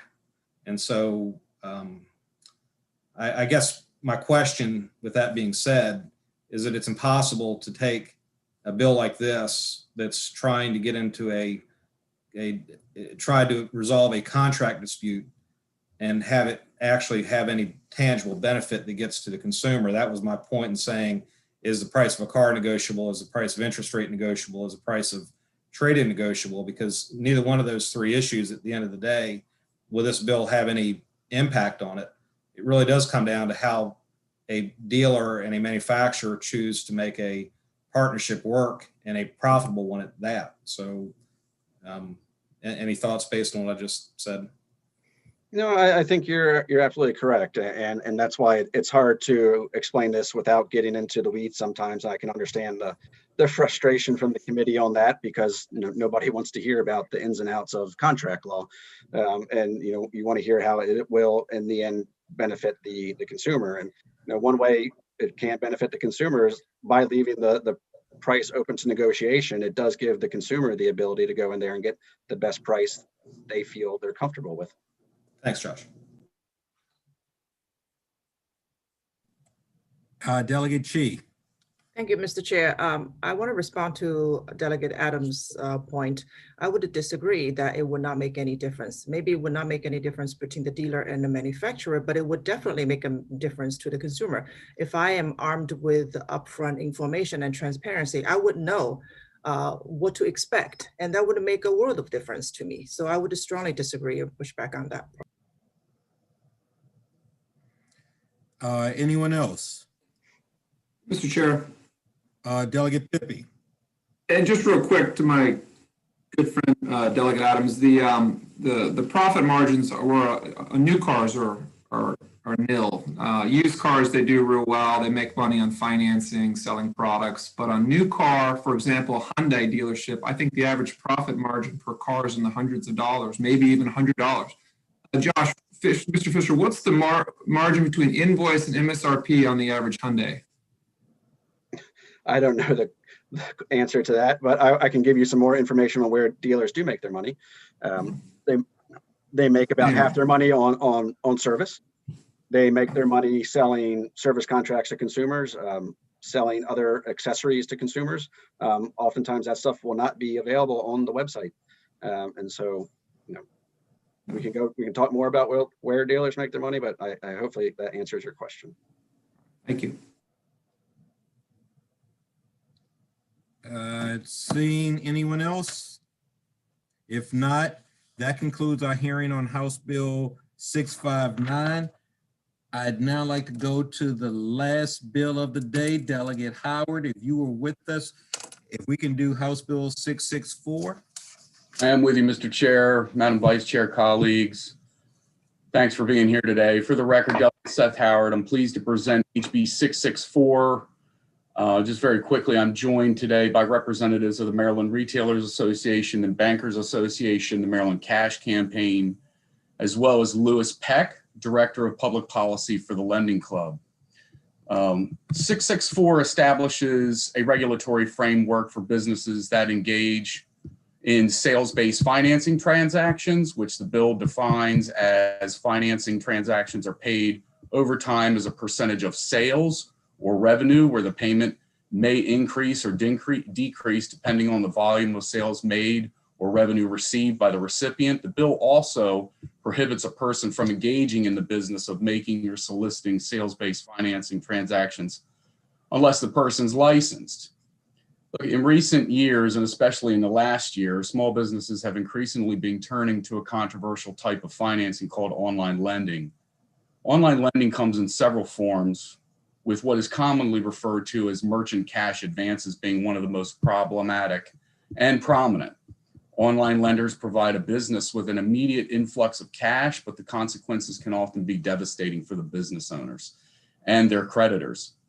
Online lending is the merchant-to-merchant equivalent of consumer payday lending, an industry that is notorious for its predatory practices and abusive rates of interest, which is why this body banned the practice a few years ago. Online lenders have managed to get around lending regulations by calling what they do merchant cash advances, not loans, a distinction with very little difference. Online lenders advance a lump sum of money to a business in exchange for repayment paid from the borrower's accounts, receivables. Many of these online lenders call this practice a sale. For example, a merchant borrows $1,000 from an online lender.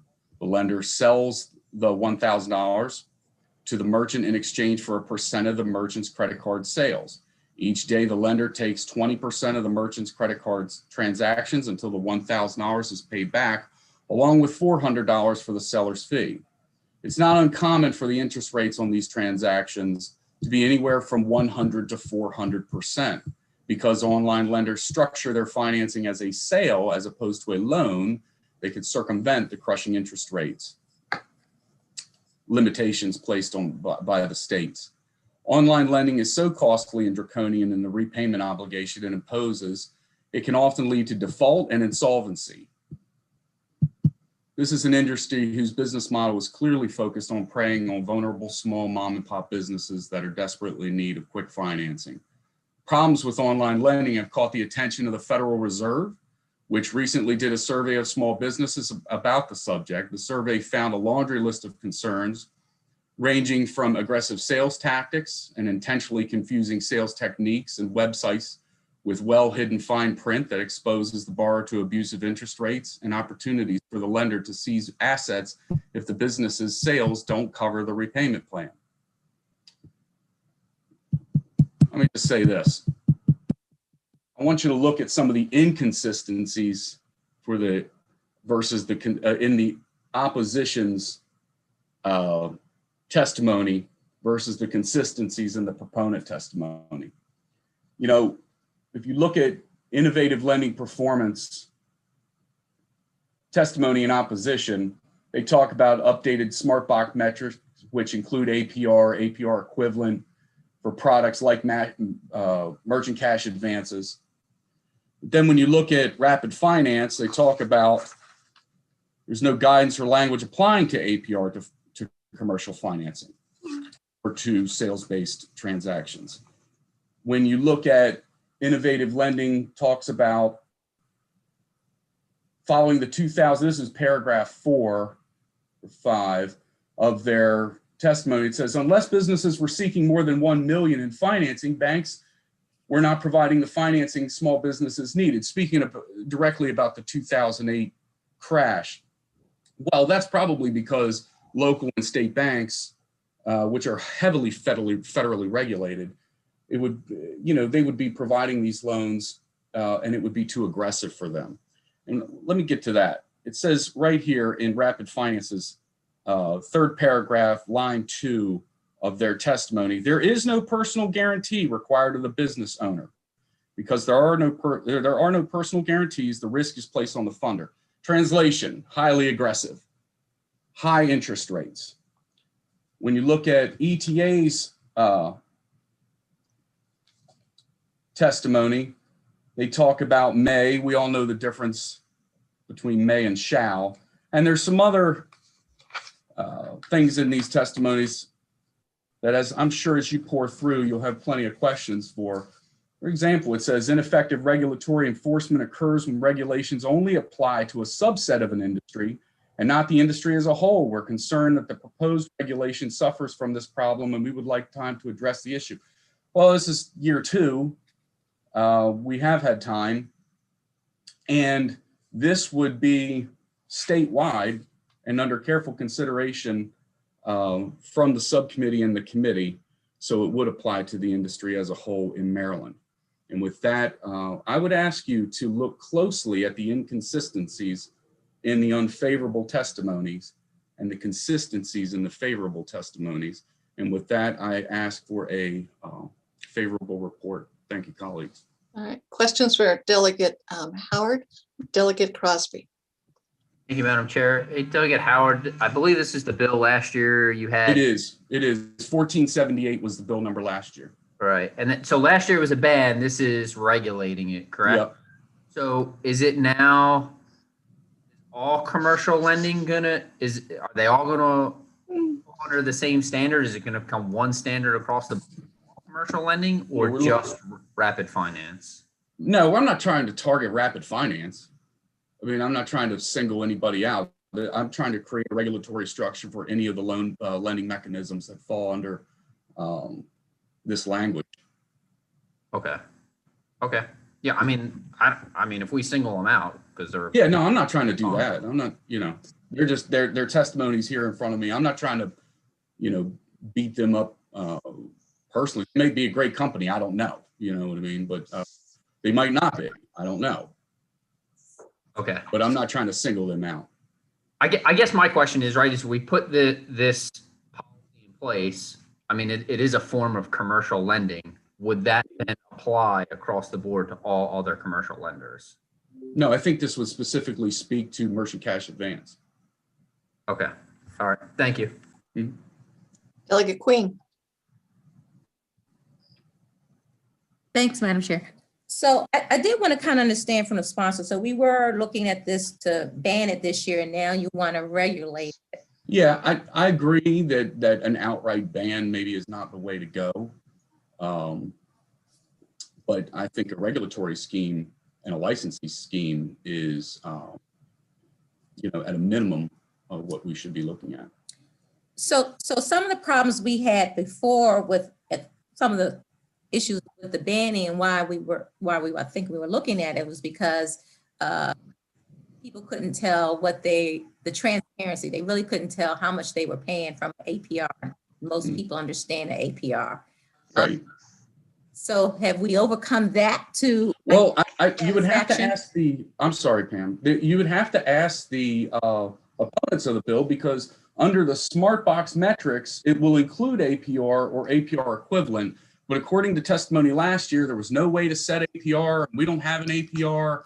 So I'm getting the sense that some of the players don't, the left hand doesn't know what the right hand's doing in some ways. So according to Innovative Lending Performance Association, it says that they can include APR equivalent for products like MCAs and that don't have a defined term. It says that right there. Total cost, purchase price amount, disbursement amount, and then when you look at other testimony, it talks about the, I guess, TILA does not provide any guidance or language in applying APR to commercial financing, or more specifically to sales-based financing transactions. So it looks like some people are sort of doing it and some people aren't, or you know, I'll be honest. But from your perspective as the sponsor, you want to be able to tell what APR is.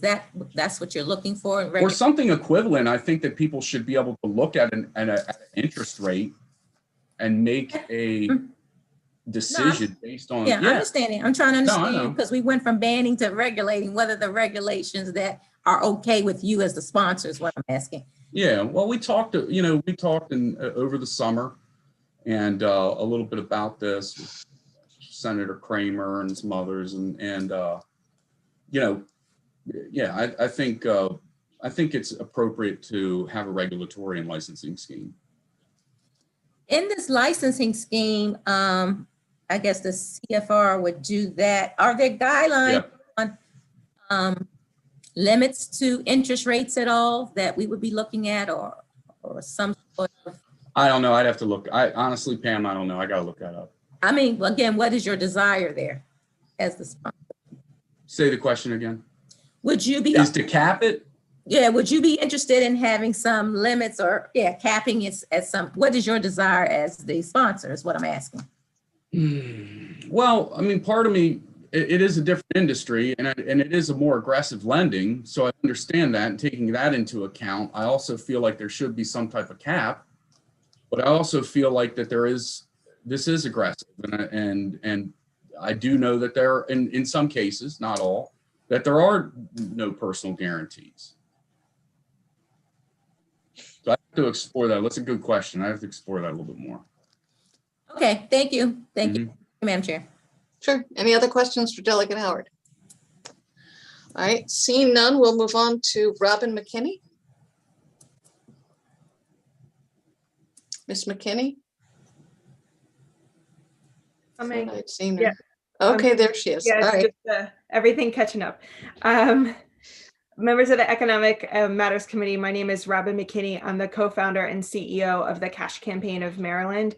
We help low to moderate income individuals across the state to become more financially secure. And we work with a host of small business owners to help them to be tax compliant and to make sure that they are able to access capital in the ways that they want. We are here in support of this bill, mostly for three reasons. One is the cost of capital. We are very concerned about how expensive these loans are. We need guardrails, which is why we're supporting the regulation to make sure that these businesses know exactly how much the cost of capital is going to be. We have seen through this committee and the great leadership of the General Assembly that we have put caps in the past. So from the cash perspective, it's really important that there is a cap on rates. We have said that 33% for a personal loan, which is already high, is high enough on a personal loan. So we think that having a cap, again, just to have some guardrails on this industry is important. We have heard of a lot of targeting, specifically of minority-owned businesses, Black and Latinx businesses, particularly in Prince George's and Montgomery County, where people are going door to door, pushing on businesses who they know or that are having tough economic times. And I can say that Cash has personally been targeted because we have free tax preparation sites at some small business locations, which are listed on our website. And so we have been actually targeted by some of these businesses also. So it's cost to capital, it's targeting Black and Latinx businesses. And then also on the note of disclosure, the timing of the disclosure is incredibly important, that it's not at the end, what's everything signed, but before someone commits to a deal, they understand exactly how much it's going to cost. And for those reasons, we urge a favorable report. Thank you, Ms. McKinney. Questions for Ms. McKinney? All right, seeing none, Bob Benton. Thank you, Madam Chairman. Robert Benton on behalf of the Maryland Bankers Association. And we do support this legislation. We supported it last year. We are lenders, and we've spent a lot of time looking at this and considering it. No bank in the state of Maryland engages in this type of transaction at all. We spent a lot of time last year discussing the Federal Reserve study, which the sponsor mentioned. And if any of you have questions or concerns about this legislation, I'd urge you to take a look at the Federal Reserve study, which I forget how many pages long it is, but it really runs through it. I think, the question that you're going to get, I think, or the concern you're going to get particularly is about the APR. And as the sponsor said, the APR, can't be calculated on these transactions. And I think that the key here is to be able to have a small business. And I would point out that this only applies to transactions where the amount of the quote loan unquote, if you want to call it that, or is $500,000 or less. So we're not talking about big transactions. We're talking about small businesses. And the whole purpose, I think, of the bill more than anything is to be able to have a small business person look at the transaction and be able to compare it to what he can get someplace else. And it's confusing how these transactions work.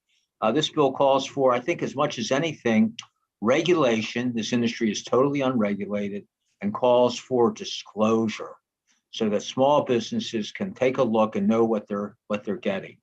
There are a lot of different things in this bill to address concerns that have been raised all over the country, and we think it's a fair bill. It's a good bill for small business lending, and we'd urge a favorable report. Thank you. Thank you. Questions for Mr. Anthony? Seeing none. Ms. Locklear. Kaylee Locklear here on behalf of the Maryland Retailers Association. Last year, the legislation that was introduced, you're correct, was an outright ban on these types of products. We clearly heard from the industry over the interim and even some concerns on this committee that we should be regulating these products instead, which is a bill that we're here in support of and presenting to you today.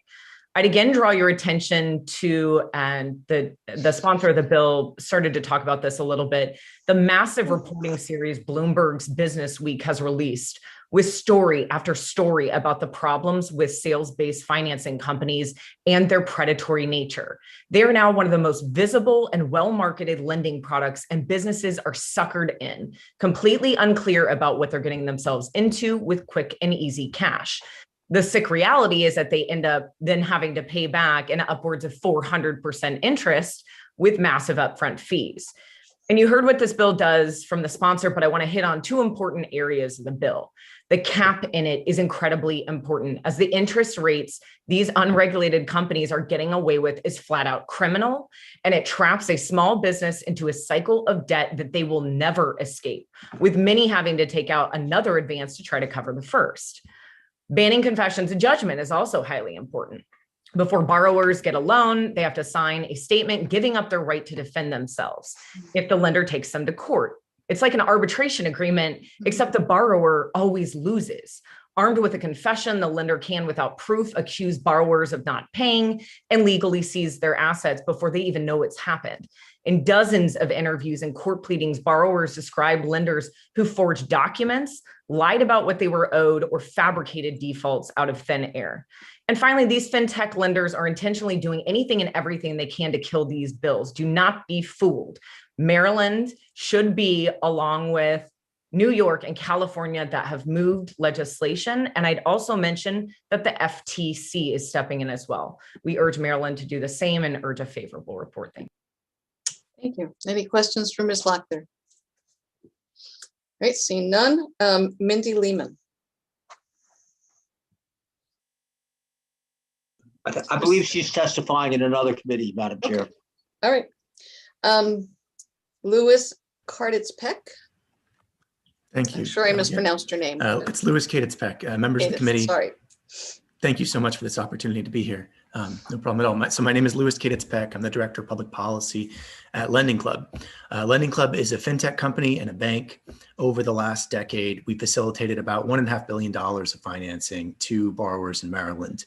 We're also online lending and fintech. So I would just want to propose that what makes online lending responsible or irresponsible isn't whether it's online or not, it's the cost and the transparency and the sorts of problems that Kaylee and Delegate Howard were describing. When I launched Lending Club Small Business Lending Program in 2014, offering lower cost, transparent loans to small businesses underserved by banks, we saw very immediately that many of our small business customers were being dragged down by a wave of new predatory small business financing products, which this bill focuses on. And today it is much worse because small businesses are struggling already on the ropes with the struggles related to COVID. This is happening all over the country, but very glad to see today Maryland taking steps to do something about it. I've worked with legislatures in California and in New York to pass small business truth in lending laws on which House Bill 664 is partially based. Those laws passed with overwhelming bipartisan support, as well as broad support from the small business community, nonprofit advocacy groups, and industry. We all agreed that small businesses simply deserve to be told the price they're going to be charged in a transparent way. So I'm here especially to answer any questions you may have about the truth in lending portion of the bill. As Mr. Enton referenced, Federal Reserve research in no less than 4 reports has found that small businesses are often misled by the pricing metrics commonly used today in sales-based financing. And in fact, Federal Reserve research specifically describes merchant cash advance with the words potentially higher cost and less transparent credit product. Those are the words of the Federal Reserve researchers. As a quick note, these merchant cash advance products are quite different than traditional factoring. If that's a helpful distinction, we can get into it. Federal Reserve research has also found that Black and Hispanic-owned businesses are about twice as affected by these higher cost, less transparent credit products, just as Robin at Maryland Cash described. So why has the Federal Reserve research in New York and California and now Maryland proposed that APR in particular be the standard of transparent disclosure as opposed to some other metric? It's because APR is the only metric that enables apples to apples comparison of products with different amounts, different charges, and different lengths. That's why APR has become the standard of transparent pricing vetted over 50 years of the Federal Truth in Lending Act. You really can't say it better than Delegate Pippy did in discussing the last legislation, saying the APR is big and bright, the borrower can see what it costs, and they can decide for themselves whether to take the loan or not. To calculate APR for sales-based financing, providers simply use the formula in the Federal Truth in Lending Act. That same formula works. For sales-based financing, they'll need to plug in some estimates. And the Truth in Lending Act at the federal level doesn't describe how to do those estimates, but that's what House Bill 664 does. It provides 2 methods to guide those estimations, which is the same approach that New York and California took. I'd encourage Maryland to do the same. I'd also encourage you to consider not capping the APRs below 36% based on other standards around the country. And also to apply these truth in lending standards, not only to sales-based financing, but to loans, lines of credit, factoring, and the other products small businesses are making choices between, which California and New York have done. Thank you very much. Thank you. Any questions for Mr. Peck? Seeing none, Kimberly Ford.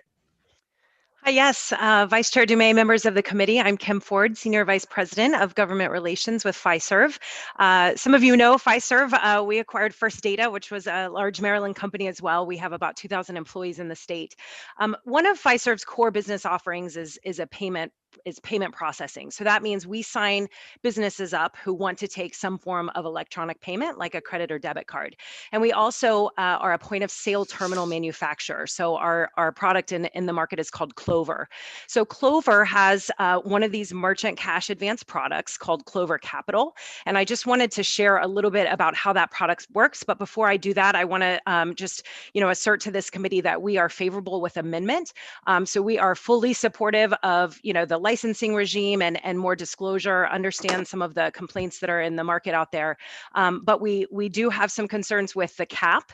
But again, let me just quickly talk about how Clover Capital works. So it is available only to existing Clover customers. So it's not an online lender. We're not going out there and soliciting customers for this. These have to be existing businesses that are processing transactions with Clover. And when they apply for this merchant cash advance, we look at their daily daily receivables. So what have they been bringing in terms of debit and credit transactions? And then we come up with an amount with them based on what that those daily receivables have been. We as a payment processor feel like we're ideally situated to be able to provide this type of product because we can see the economic health of that business, again, based on their debit and credit card transactions that are coming in. So we tell our merchant customers on the front of the agreement what the purchase price is, how much they'll receive, how much this will cost them, and then the total repayment amount. And what we do is we work with that business to set a percentage of how much they want us to pull from their daily earnings in order to pay that advance back. So to be clear, this transaction is not a loan. It's not subject to an interest rate or a fixed payment schedule or a fixed repayment term. We fund this product on our own, and if the business closes, that's a loss to us. We do not engage in confessions of judgment. So again, this is really based on daily receivables, and if the business is not bringing in anything, then they're not going to repay an amount that day. So again, we do think this legislation is workable. We would encourage, continuing to work with Delegate Howard and members of the committee on the cap issue so that this product can still be available in the market. And I'm happy to answer any questions. Okay, thank you. Thank you. Any questions for Ms. Ford? All right, seeing none. Mr. DePietro. Madam Chair, Chris DePietro on behalf of Fiserv. I'm here with Kim. I think Kim did a great job in explaining a little bit how Fiserv's product is a little different than you might hear from some of the other folks that you're going to hear testimony from. Again, we only offer this product offering to people who are availing themselves of the Clover platform. So we have that track record. We know what their daily receivables are. So we do have amendments that we have drafted. We are finalizing some explanation to those amendments. We will get that to the sponsor, Delegate Howard, as well as committee staff and the subcommittee chair for a review. We'd be happy to sit down and discuss. Our main issue, we think most of the bill is workable. We are with you on the licensing aspect. We think the disclosure piece, it all can be worked out. We agree that there needs to be some rules to the road about how this product is offered and it's disclosed properly, and businesses do understand what they're entering into when they do these. But you have to understand, this is a different type of vehicle than a business would avail themselves if they had to go to a bank. And I used to be a commercial lender. Before I was a lobbyist, I was a commercial lender for a large financial institution for 10 years. We didn't make loans, commercial loans, unless there was some form of collateral. And I think a lot of the folks that avail themselves of this type of product do so because they don't have the collateral or the personal guarantee that they can make to get the access quick capital, especially if you're a small business in a cash crunch that may be approaching a period of busy time where those receipts are going to be coming in and you can repay that advance. So we are here favorable with amendment. I'm happy to answer any questions, and we look forward to working with the sponsor and the proponents of the bill. Thank you. Okay, thank you. Questions, Mr. DePietro? Delegate Howard. Chris, I look forward to seeing those amendments. I appreciate your phone call. But on that same token, and I understand what you're saying about cap, and I understand this is a more aggressive lending because you aren't looking at history. Right. Clover is clearly, I don't know what the history they're looking at, I know what they're looking at. They're looking at their daily receipts. Exactly, that's what they are looking at. Yeah, but for how long and those type of things, I don't know. Right. But I mean, let me ask you this: just two people talking over a fence post. I mean, do you really think fair that somebody's charged 400%? World of fair. Do you think? I mean, is 100% enough? I think that's what I'm getting at with some of the caps. Understood. I think the problem when you get into the cap, it just doesn't fit into the product offering. I mean, what happens, and Kim can probably answer this a little bit better than I can because she's more intimately familiar with how it works at Fiserv. But my understanding is that if your small business, your tobacco shop, needed an advance for $10,000 to get you through a period of time, you're going to know that 10,000 plus a factor of the fee. So you're going to know what that is up front. So how you repay that is through a portion of your daily receipts that are going to be taken. We're going to take a portion of that, and you can decide, it's my understanding, you can decide whether you as a business owner want to be aggressive in repaying that money and do up to 20% of your daily receipts through the terminal to repay that, or if you want to be less aggressive and you want to maybe do 5 or 10% of your daily receipts. And I think therein lies the rub, because if you go the longer route and you take longer to repay because that's more comfortable for you as a business owner, that's going to change this APR calculation. Or if you run into a period where your daily receipts aren't what you think they're going to be, that also is going to impact the length of time it's going to take you to repay that. So that's where we get into the problem of, if we go with a 24% cap, we're going to run into problems and we're not going to be able to meet that, because it's dependent on other factors. The life cycle of your business, how much you decide you want to have, how aggressive you want the repayment to be. Kim, I'd turn it over to you and see if I adequately stated that. I think we got a good sense of it. I want to ask Louis, can you weigh in on this, on how this was done on all these other states? You've worked closely with them. Obviously, this question has come up. How did they breach this hurdle? Sure. With respect to the hurdle of calculating an APR for sales-based financing products, that hurdle is reached. Many providers of these kinds of products already do calculate APRs.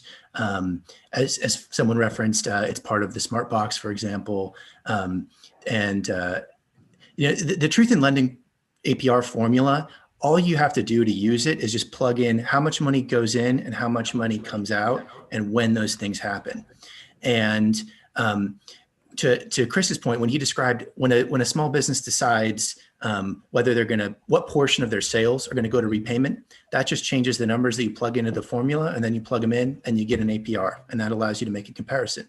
As Chris described, you don't. These products, the payments, you don't know what they're going to be exactly. You have to estimate it, because if a small business sells more, they repay quicker. They sell less, right, they repay slower. Exactly. That's an advantage of these products in some ways. Not everything is bad about them, but no. The bill is able to incorporate that by just saying, here's a framework for estimations. And this is the same framework that California and New York have used. And just to be clear, I have to say this, and we're operating in California and New York, so we can operate in this. Good, that was my next question. We are operating in those states, but they do not have rate caps in those states. This, if passed, would be the most aggressive legislation in the country. We want to keep this product available to small businesses in Maryland.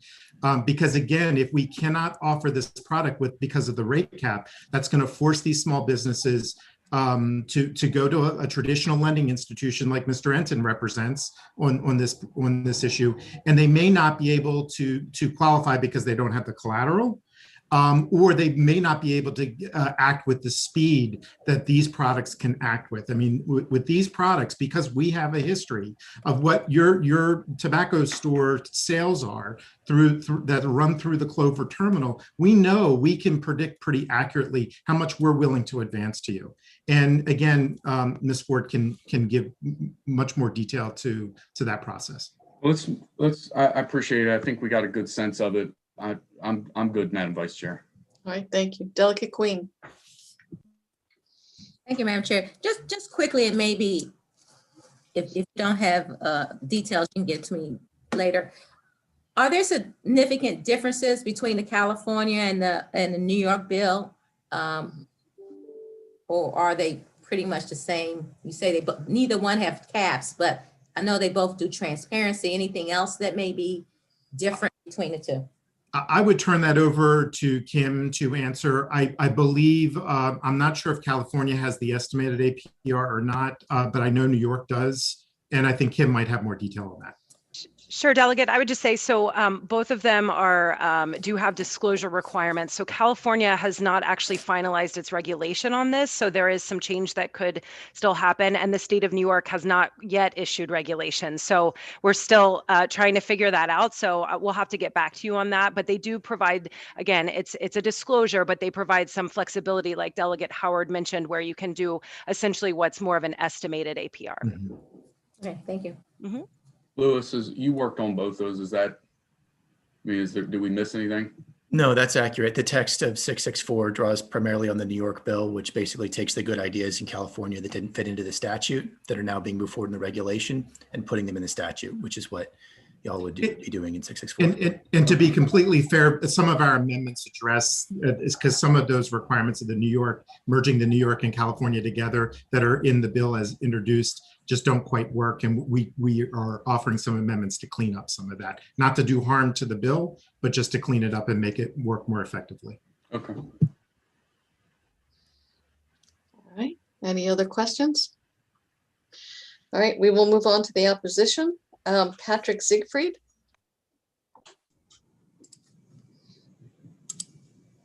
Good afternoon, Madam Chair, members of this committee. My name is Patrick Siegfried, and I'm here today on behalf of Rapid Financial Services. Rapid was founded in 2006 and has been headquartered in Montgomery County since its inception. To date, we have provided over $2 billion in working capital to small businesses throughout the United States. We employ nearly 200 employees at our Bethesda office.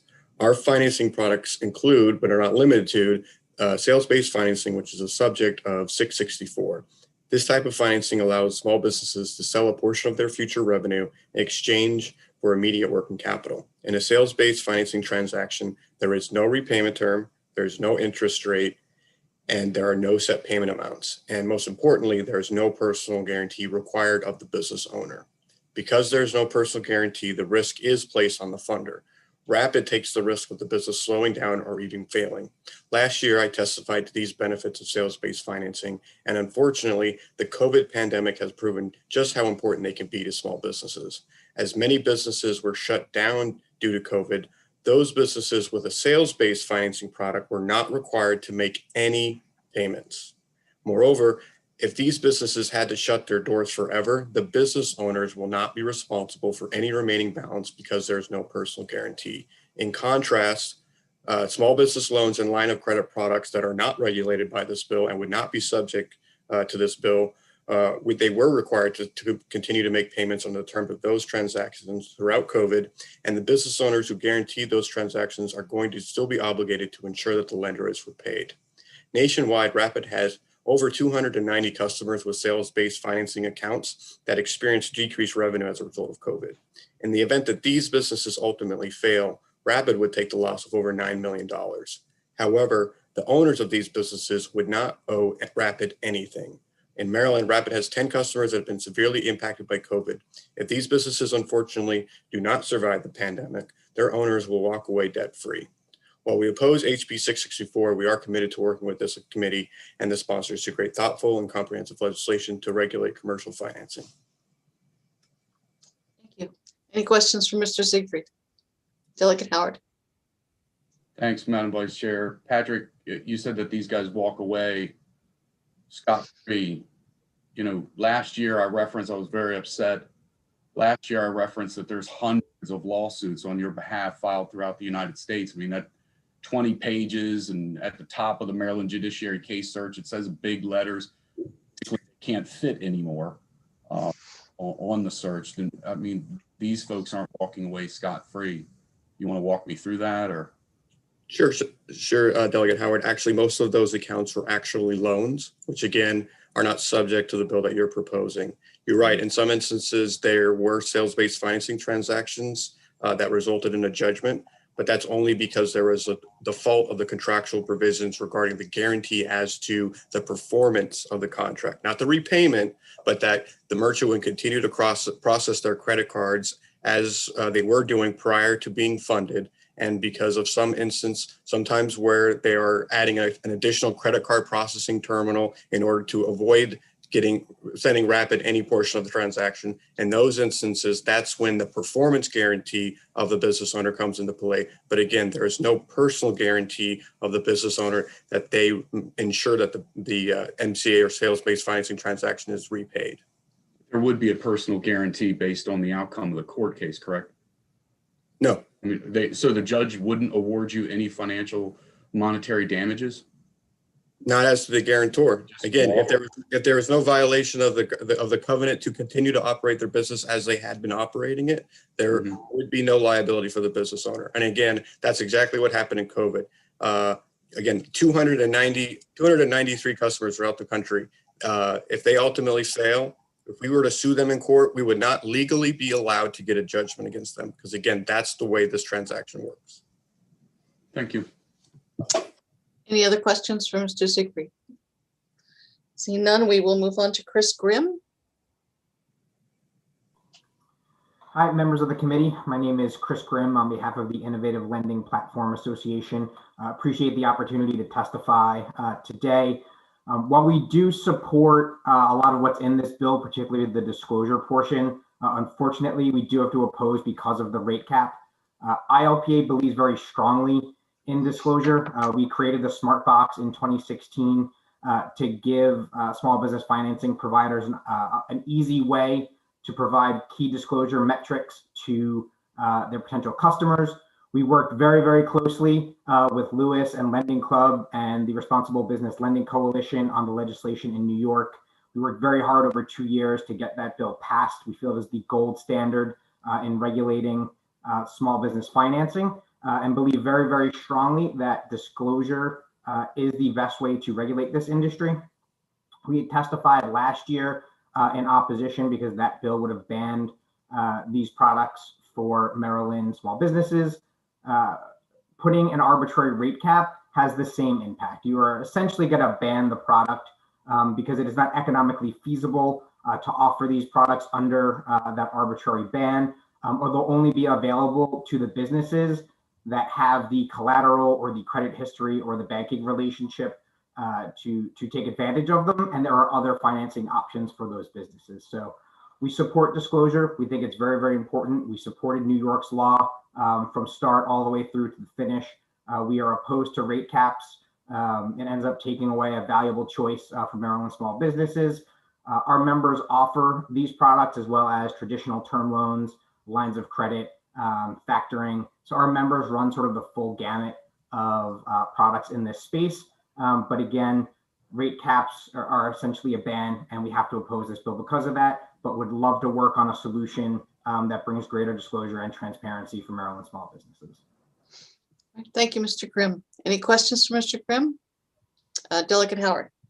Thank you, Madam Vice Chair. Mr. Grimm, we heard testimony earlier that customers walk away. Have you ever, from these loans, should they default on them, have you ever seized, and Patrick, maybe you want to weigh on this too, have you ever seized any account or locked any accounts or gone in and got money out of any accounts of customers that breached their contract with you and then were found in court to not have breached their contract? I guess where I'm going with that.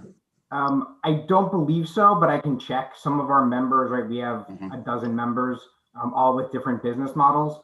I can check on that and happy to get back to you. I do not believe so. Part of our association's sort of ethical guidelines are to not use confessions of judgment.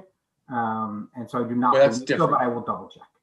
Yeah, and I think everybody here agreed even last year that confessions of judgment were horrible. So we had a good starting point there, and we're objective moving forward there. But I guess my question is that what is your recourse? I mean, you know, you're not looking at a business's history. You're not looking at a business's credit. You're not looking, you're just a, you know, some guy or gal's been in business 30 days. They want 10 grand and then they default. What is your recourse to get your money? So our members do an underwriting. So even if they are doing a merchant cash advance, a sales-based financing product, they are looking at past receivables. Okay. Most of our members, customers have been in business for at least a year. So there's at least a year of things to look at, but some are in business for shorter. Some are looking for potentially startup capital. part of the product and part of the benefit of the product is that there is no recourse. So they determine a payback or interest rate based on some type of underwriting, but the larger point is that they have a formula to determine an interest rate. So that's a complicated question. So in the underwriting process, right, our members who offer these products are looking at, previous sales history, previous bank account data, and are estimating about how long it's going to take them to get paid back, right? They have an idea. And that's why in our updated Smart Box, after California passed their law and working in New York, we have a mechanism for calculating an estimated APR. And that's because when doing their underwriting, right, if you provide $10,000 in financing to a business, you're expecting them to pay you back $14,000. You're going to take 1.5% of their daily sales. You can crunch the numbers looking at what their average daily sales are and come up with an estimated term. And with that estimated term, can provide an estimated APR. I think that's exactly what Lewis was talking about earlier a little bit. But what is your legal recourse? I mean, it's, I got to imagine, and what's your average interest rate? I mean, you talk about risky.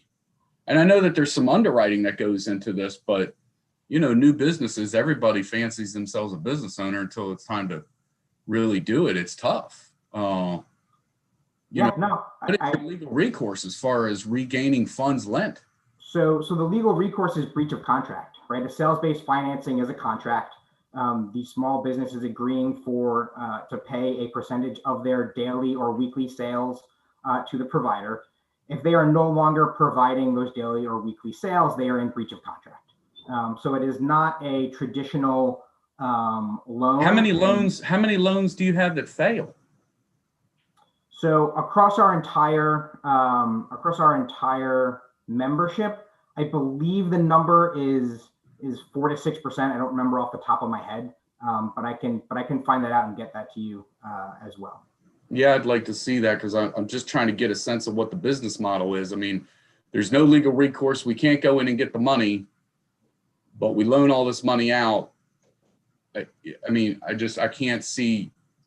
So the business model is actually more akin to taking on an investor, right? So if I'm a small business, my dad owns. Well, that's what you are, but that's what gets to a little bit more to the secondary part of my argument, which is with any investment comes risk, and the financing is based on that risk. And the higher the risk, the higher the financing. Mm-hmm. What we're trying to get to the meat of here. Correct. But what I mean is it's more like taking on an investor. If I own a small business and I take out a sales-based financing product, in exchange for that funding, I am promising to pay a portion of my revenue to that provider. Just as if I took on an investor, but instead of that investor, having a portion of my revenue for the life of my business, it is just until I reach a set amount of money going back to them. Okay, so I need more clarification on what you do when that set amount of money is not reached, because I can't imagine that $9 billion, which was quoted earlier,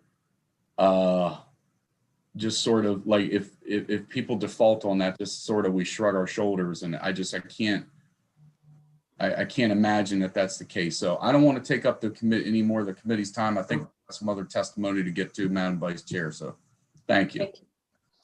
And I see no other questions for Mr. Grimm. Catherine Fisher. Is Ms. Fisher still here? I'm here. Okay. Thank you very much. My name is Kate Fisher, and I'm a partner with the Maryland-based law firm Hudson Cook. I'm also a resident of District 42B.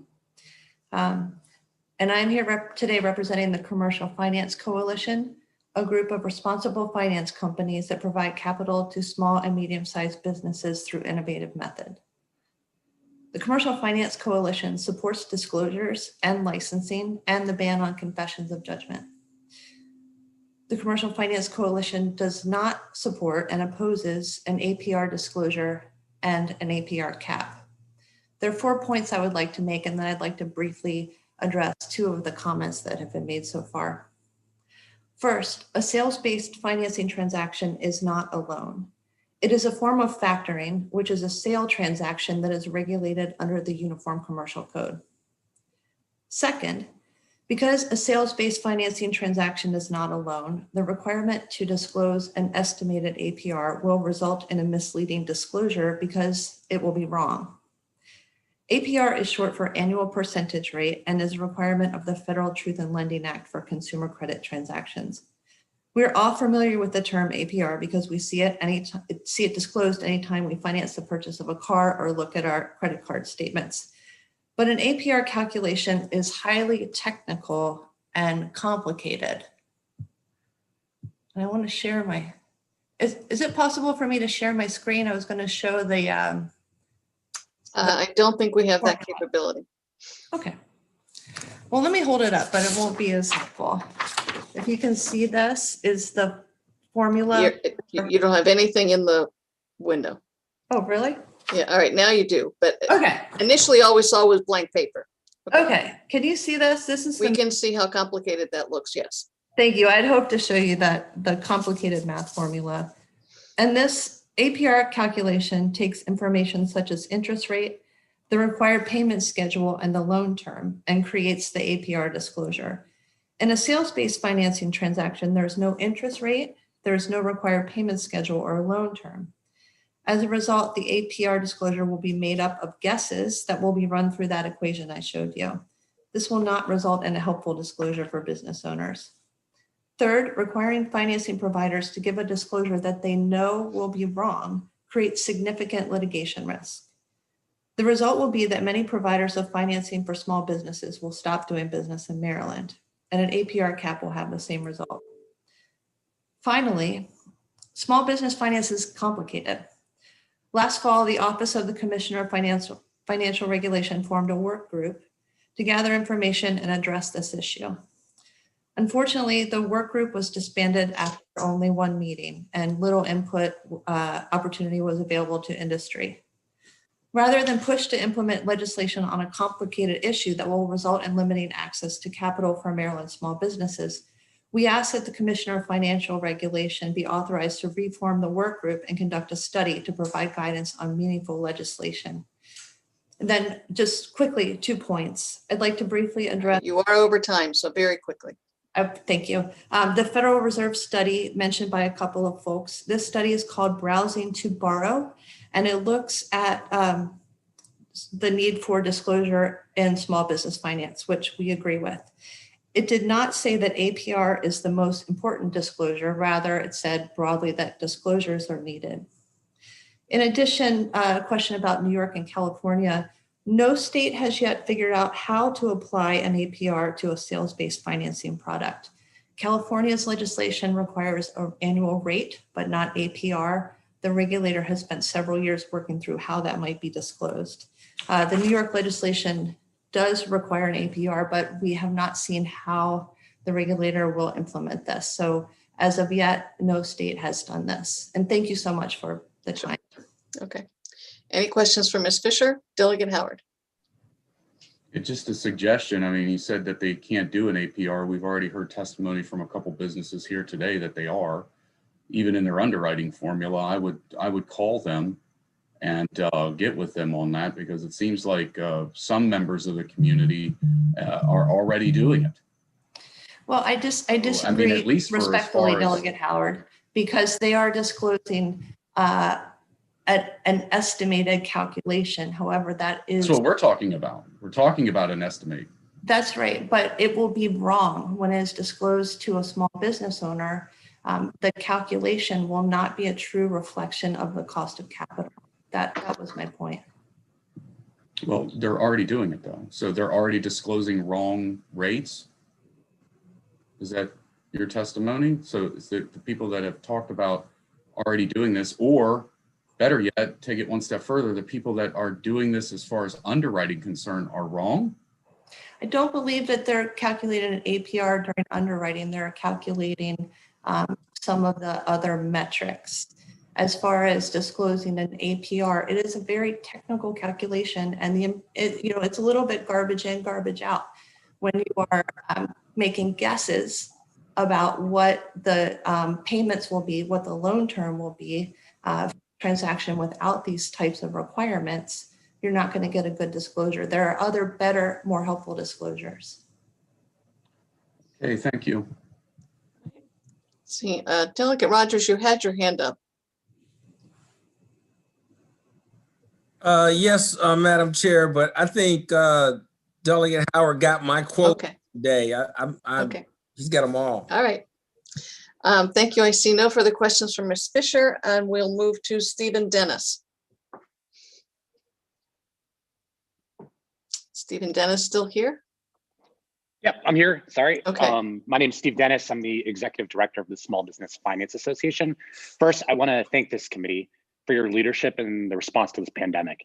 Your work is critical to ensuring small businesses have equal access to all types of financing and all support as they continue to recover. It is this reason, among many others, we are opposed to this bill. As you know from testimony, this bill narrowly targets one particular product of many, with new rules and regulations that would make it impossible to continue to provide this as an option and create a mess of different disclosures and rules for the many products offered in Maryland. One example of this confusion was evident last year before this committee. Last year, a small business testified in support of a ban on sales-based financing products. In actuality, this business received a traditional loan from a supporter of this legislation that wouldn't be subject to this bill. These loans are made through federally chartered banks based in Utah or other places designed to avoid state laws. This is the same loophole that payday lenders use to continue lending in Maryland despite the ban. And this legislation wouldn't impact these transactions. The pandemic has hit both businesses and people really hard. Credit scores have dropped and many in Maryland struggle simply to put food on the table, let alone finance their businesses. Traditional loans require personal credit checks, collateral, and for some, that isn't an option. Sales-based financing is focused on the success of your business and less about previous financial mistakes. We've all had them. This is why the approval rate for these types of products is 84% over the last year during the pandemic, compared to just over 50% for traditional loans. Lastly, I want to go off the cuff here a little and address something mentioned by Delegate Howard. These products are designed to be flexible.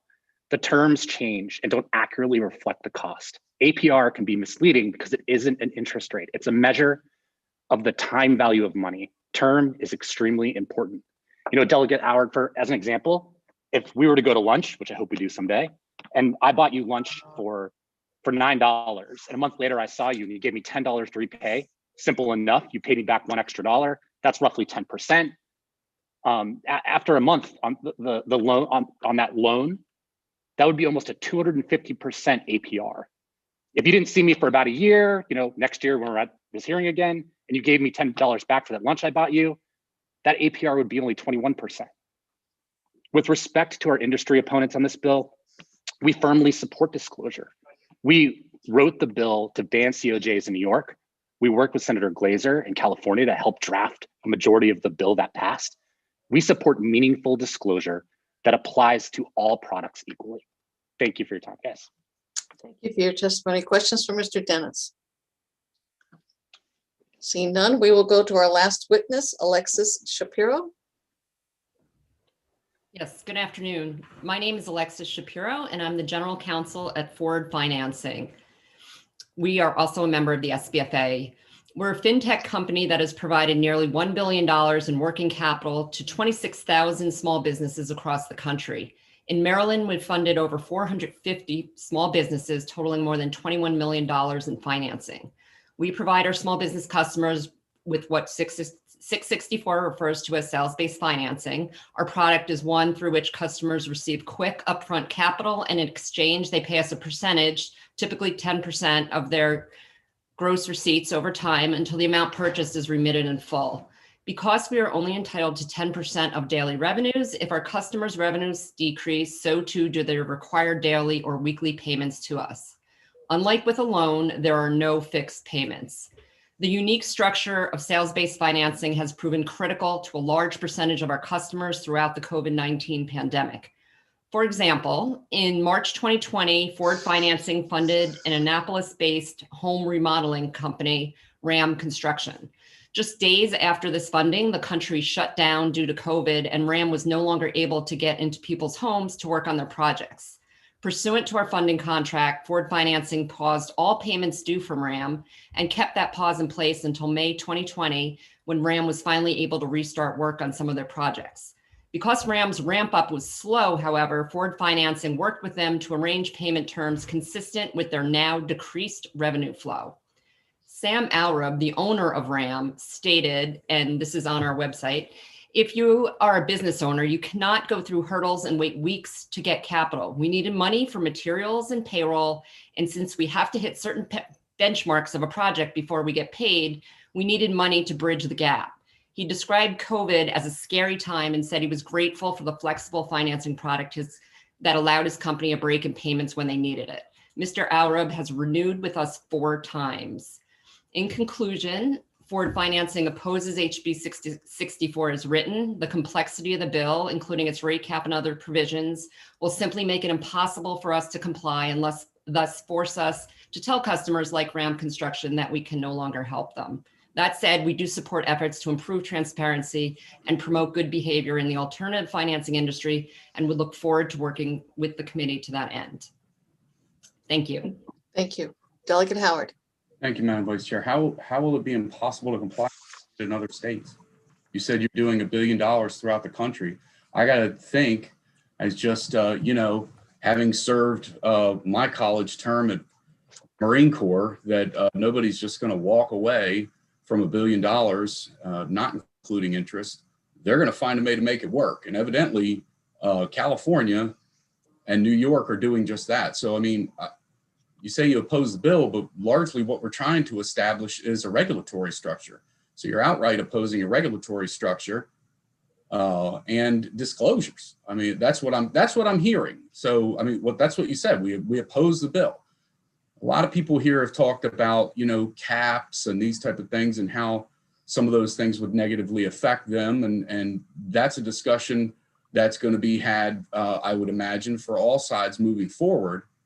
But, I guess I just don't understand some of that. It's going to be impossible for us to continue. It's going to be impossible. Well, they're already doing it in a couple of states.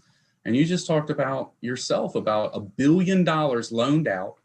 I didn't go to Berkeley, but I just can't imagine businesses throughout the United States loaning this type of capital with this type of fast return and this type of flexibility and providing this great service that you're talking about, walking away from that because simply a handful of states so far have put in a regulatory and licensing scheme. Yes, if I could respond. The APR disclosure schemes in California and New York haven't been spelled out specifically yet, as I believe Ms. Fisher was discussing earlier. What we're saying is if you, for in the example I use, the RAM construction example, if we were forced to disclose an APR for them on day one, the day they took out their financing, we would have had to assume they'd pay us back in some finite period, say 6 months, which would lead to an APR disclosure that sounded higher than it turned out to be. As it turns out, in that scenario, RAM needed some time to pay us back because COVID hit them badly. So we gave them the time a more traditional lender might not have, but because we gave them more time, their APR turned out to be way different than we could possibly have calculated on day one. That harms both the customer and, depending on what the liability scheme or otherwise is laid out in a particular state, it might make it so that we won't be willing to take the risk. If we're going to be found liable for miscalculating an APR that's impossible to calculate to begin with, how could we possibly continue doing business in that state? We do support. We absolutely think it should say on the front page of our contract, say, this is how much money you're receiving, this is how much money you're going to pay us back, and this is the fee we charge. So that is front and center on the front of every one of our contracts. So there's no hiding what the customer is going to be paying us back. So much like the other example that was used about going to lunch and $1 being 250% within the first month. So now we're at the heart of the matter. So the longer these things are carried out, the less the APR, and I think I've gotten to it. So we're a little worried that with 6 months of financing, you're looking at a 200% APR. Okay. And in the RAM, that's what's going on. So it's 6 months at a high interest rate and on a high volatility loan, essentially, potentially high volatile. So that's what we're, okay. Thank you very much. Very enlightening. Very enlightening. Thank you. Okay. All right. Seeing no further questions. Thank you all very much. That concludes the bill hearings for today. And we will see everyone back at hopefully 1:30 tomorrow, depending upon how the floor goes. Anyway, thank you all very much. Thanks for hanging out till 5:13, and we will see you tomorrow.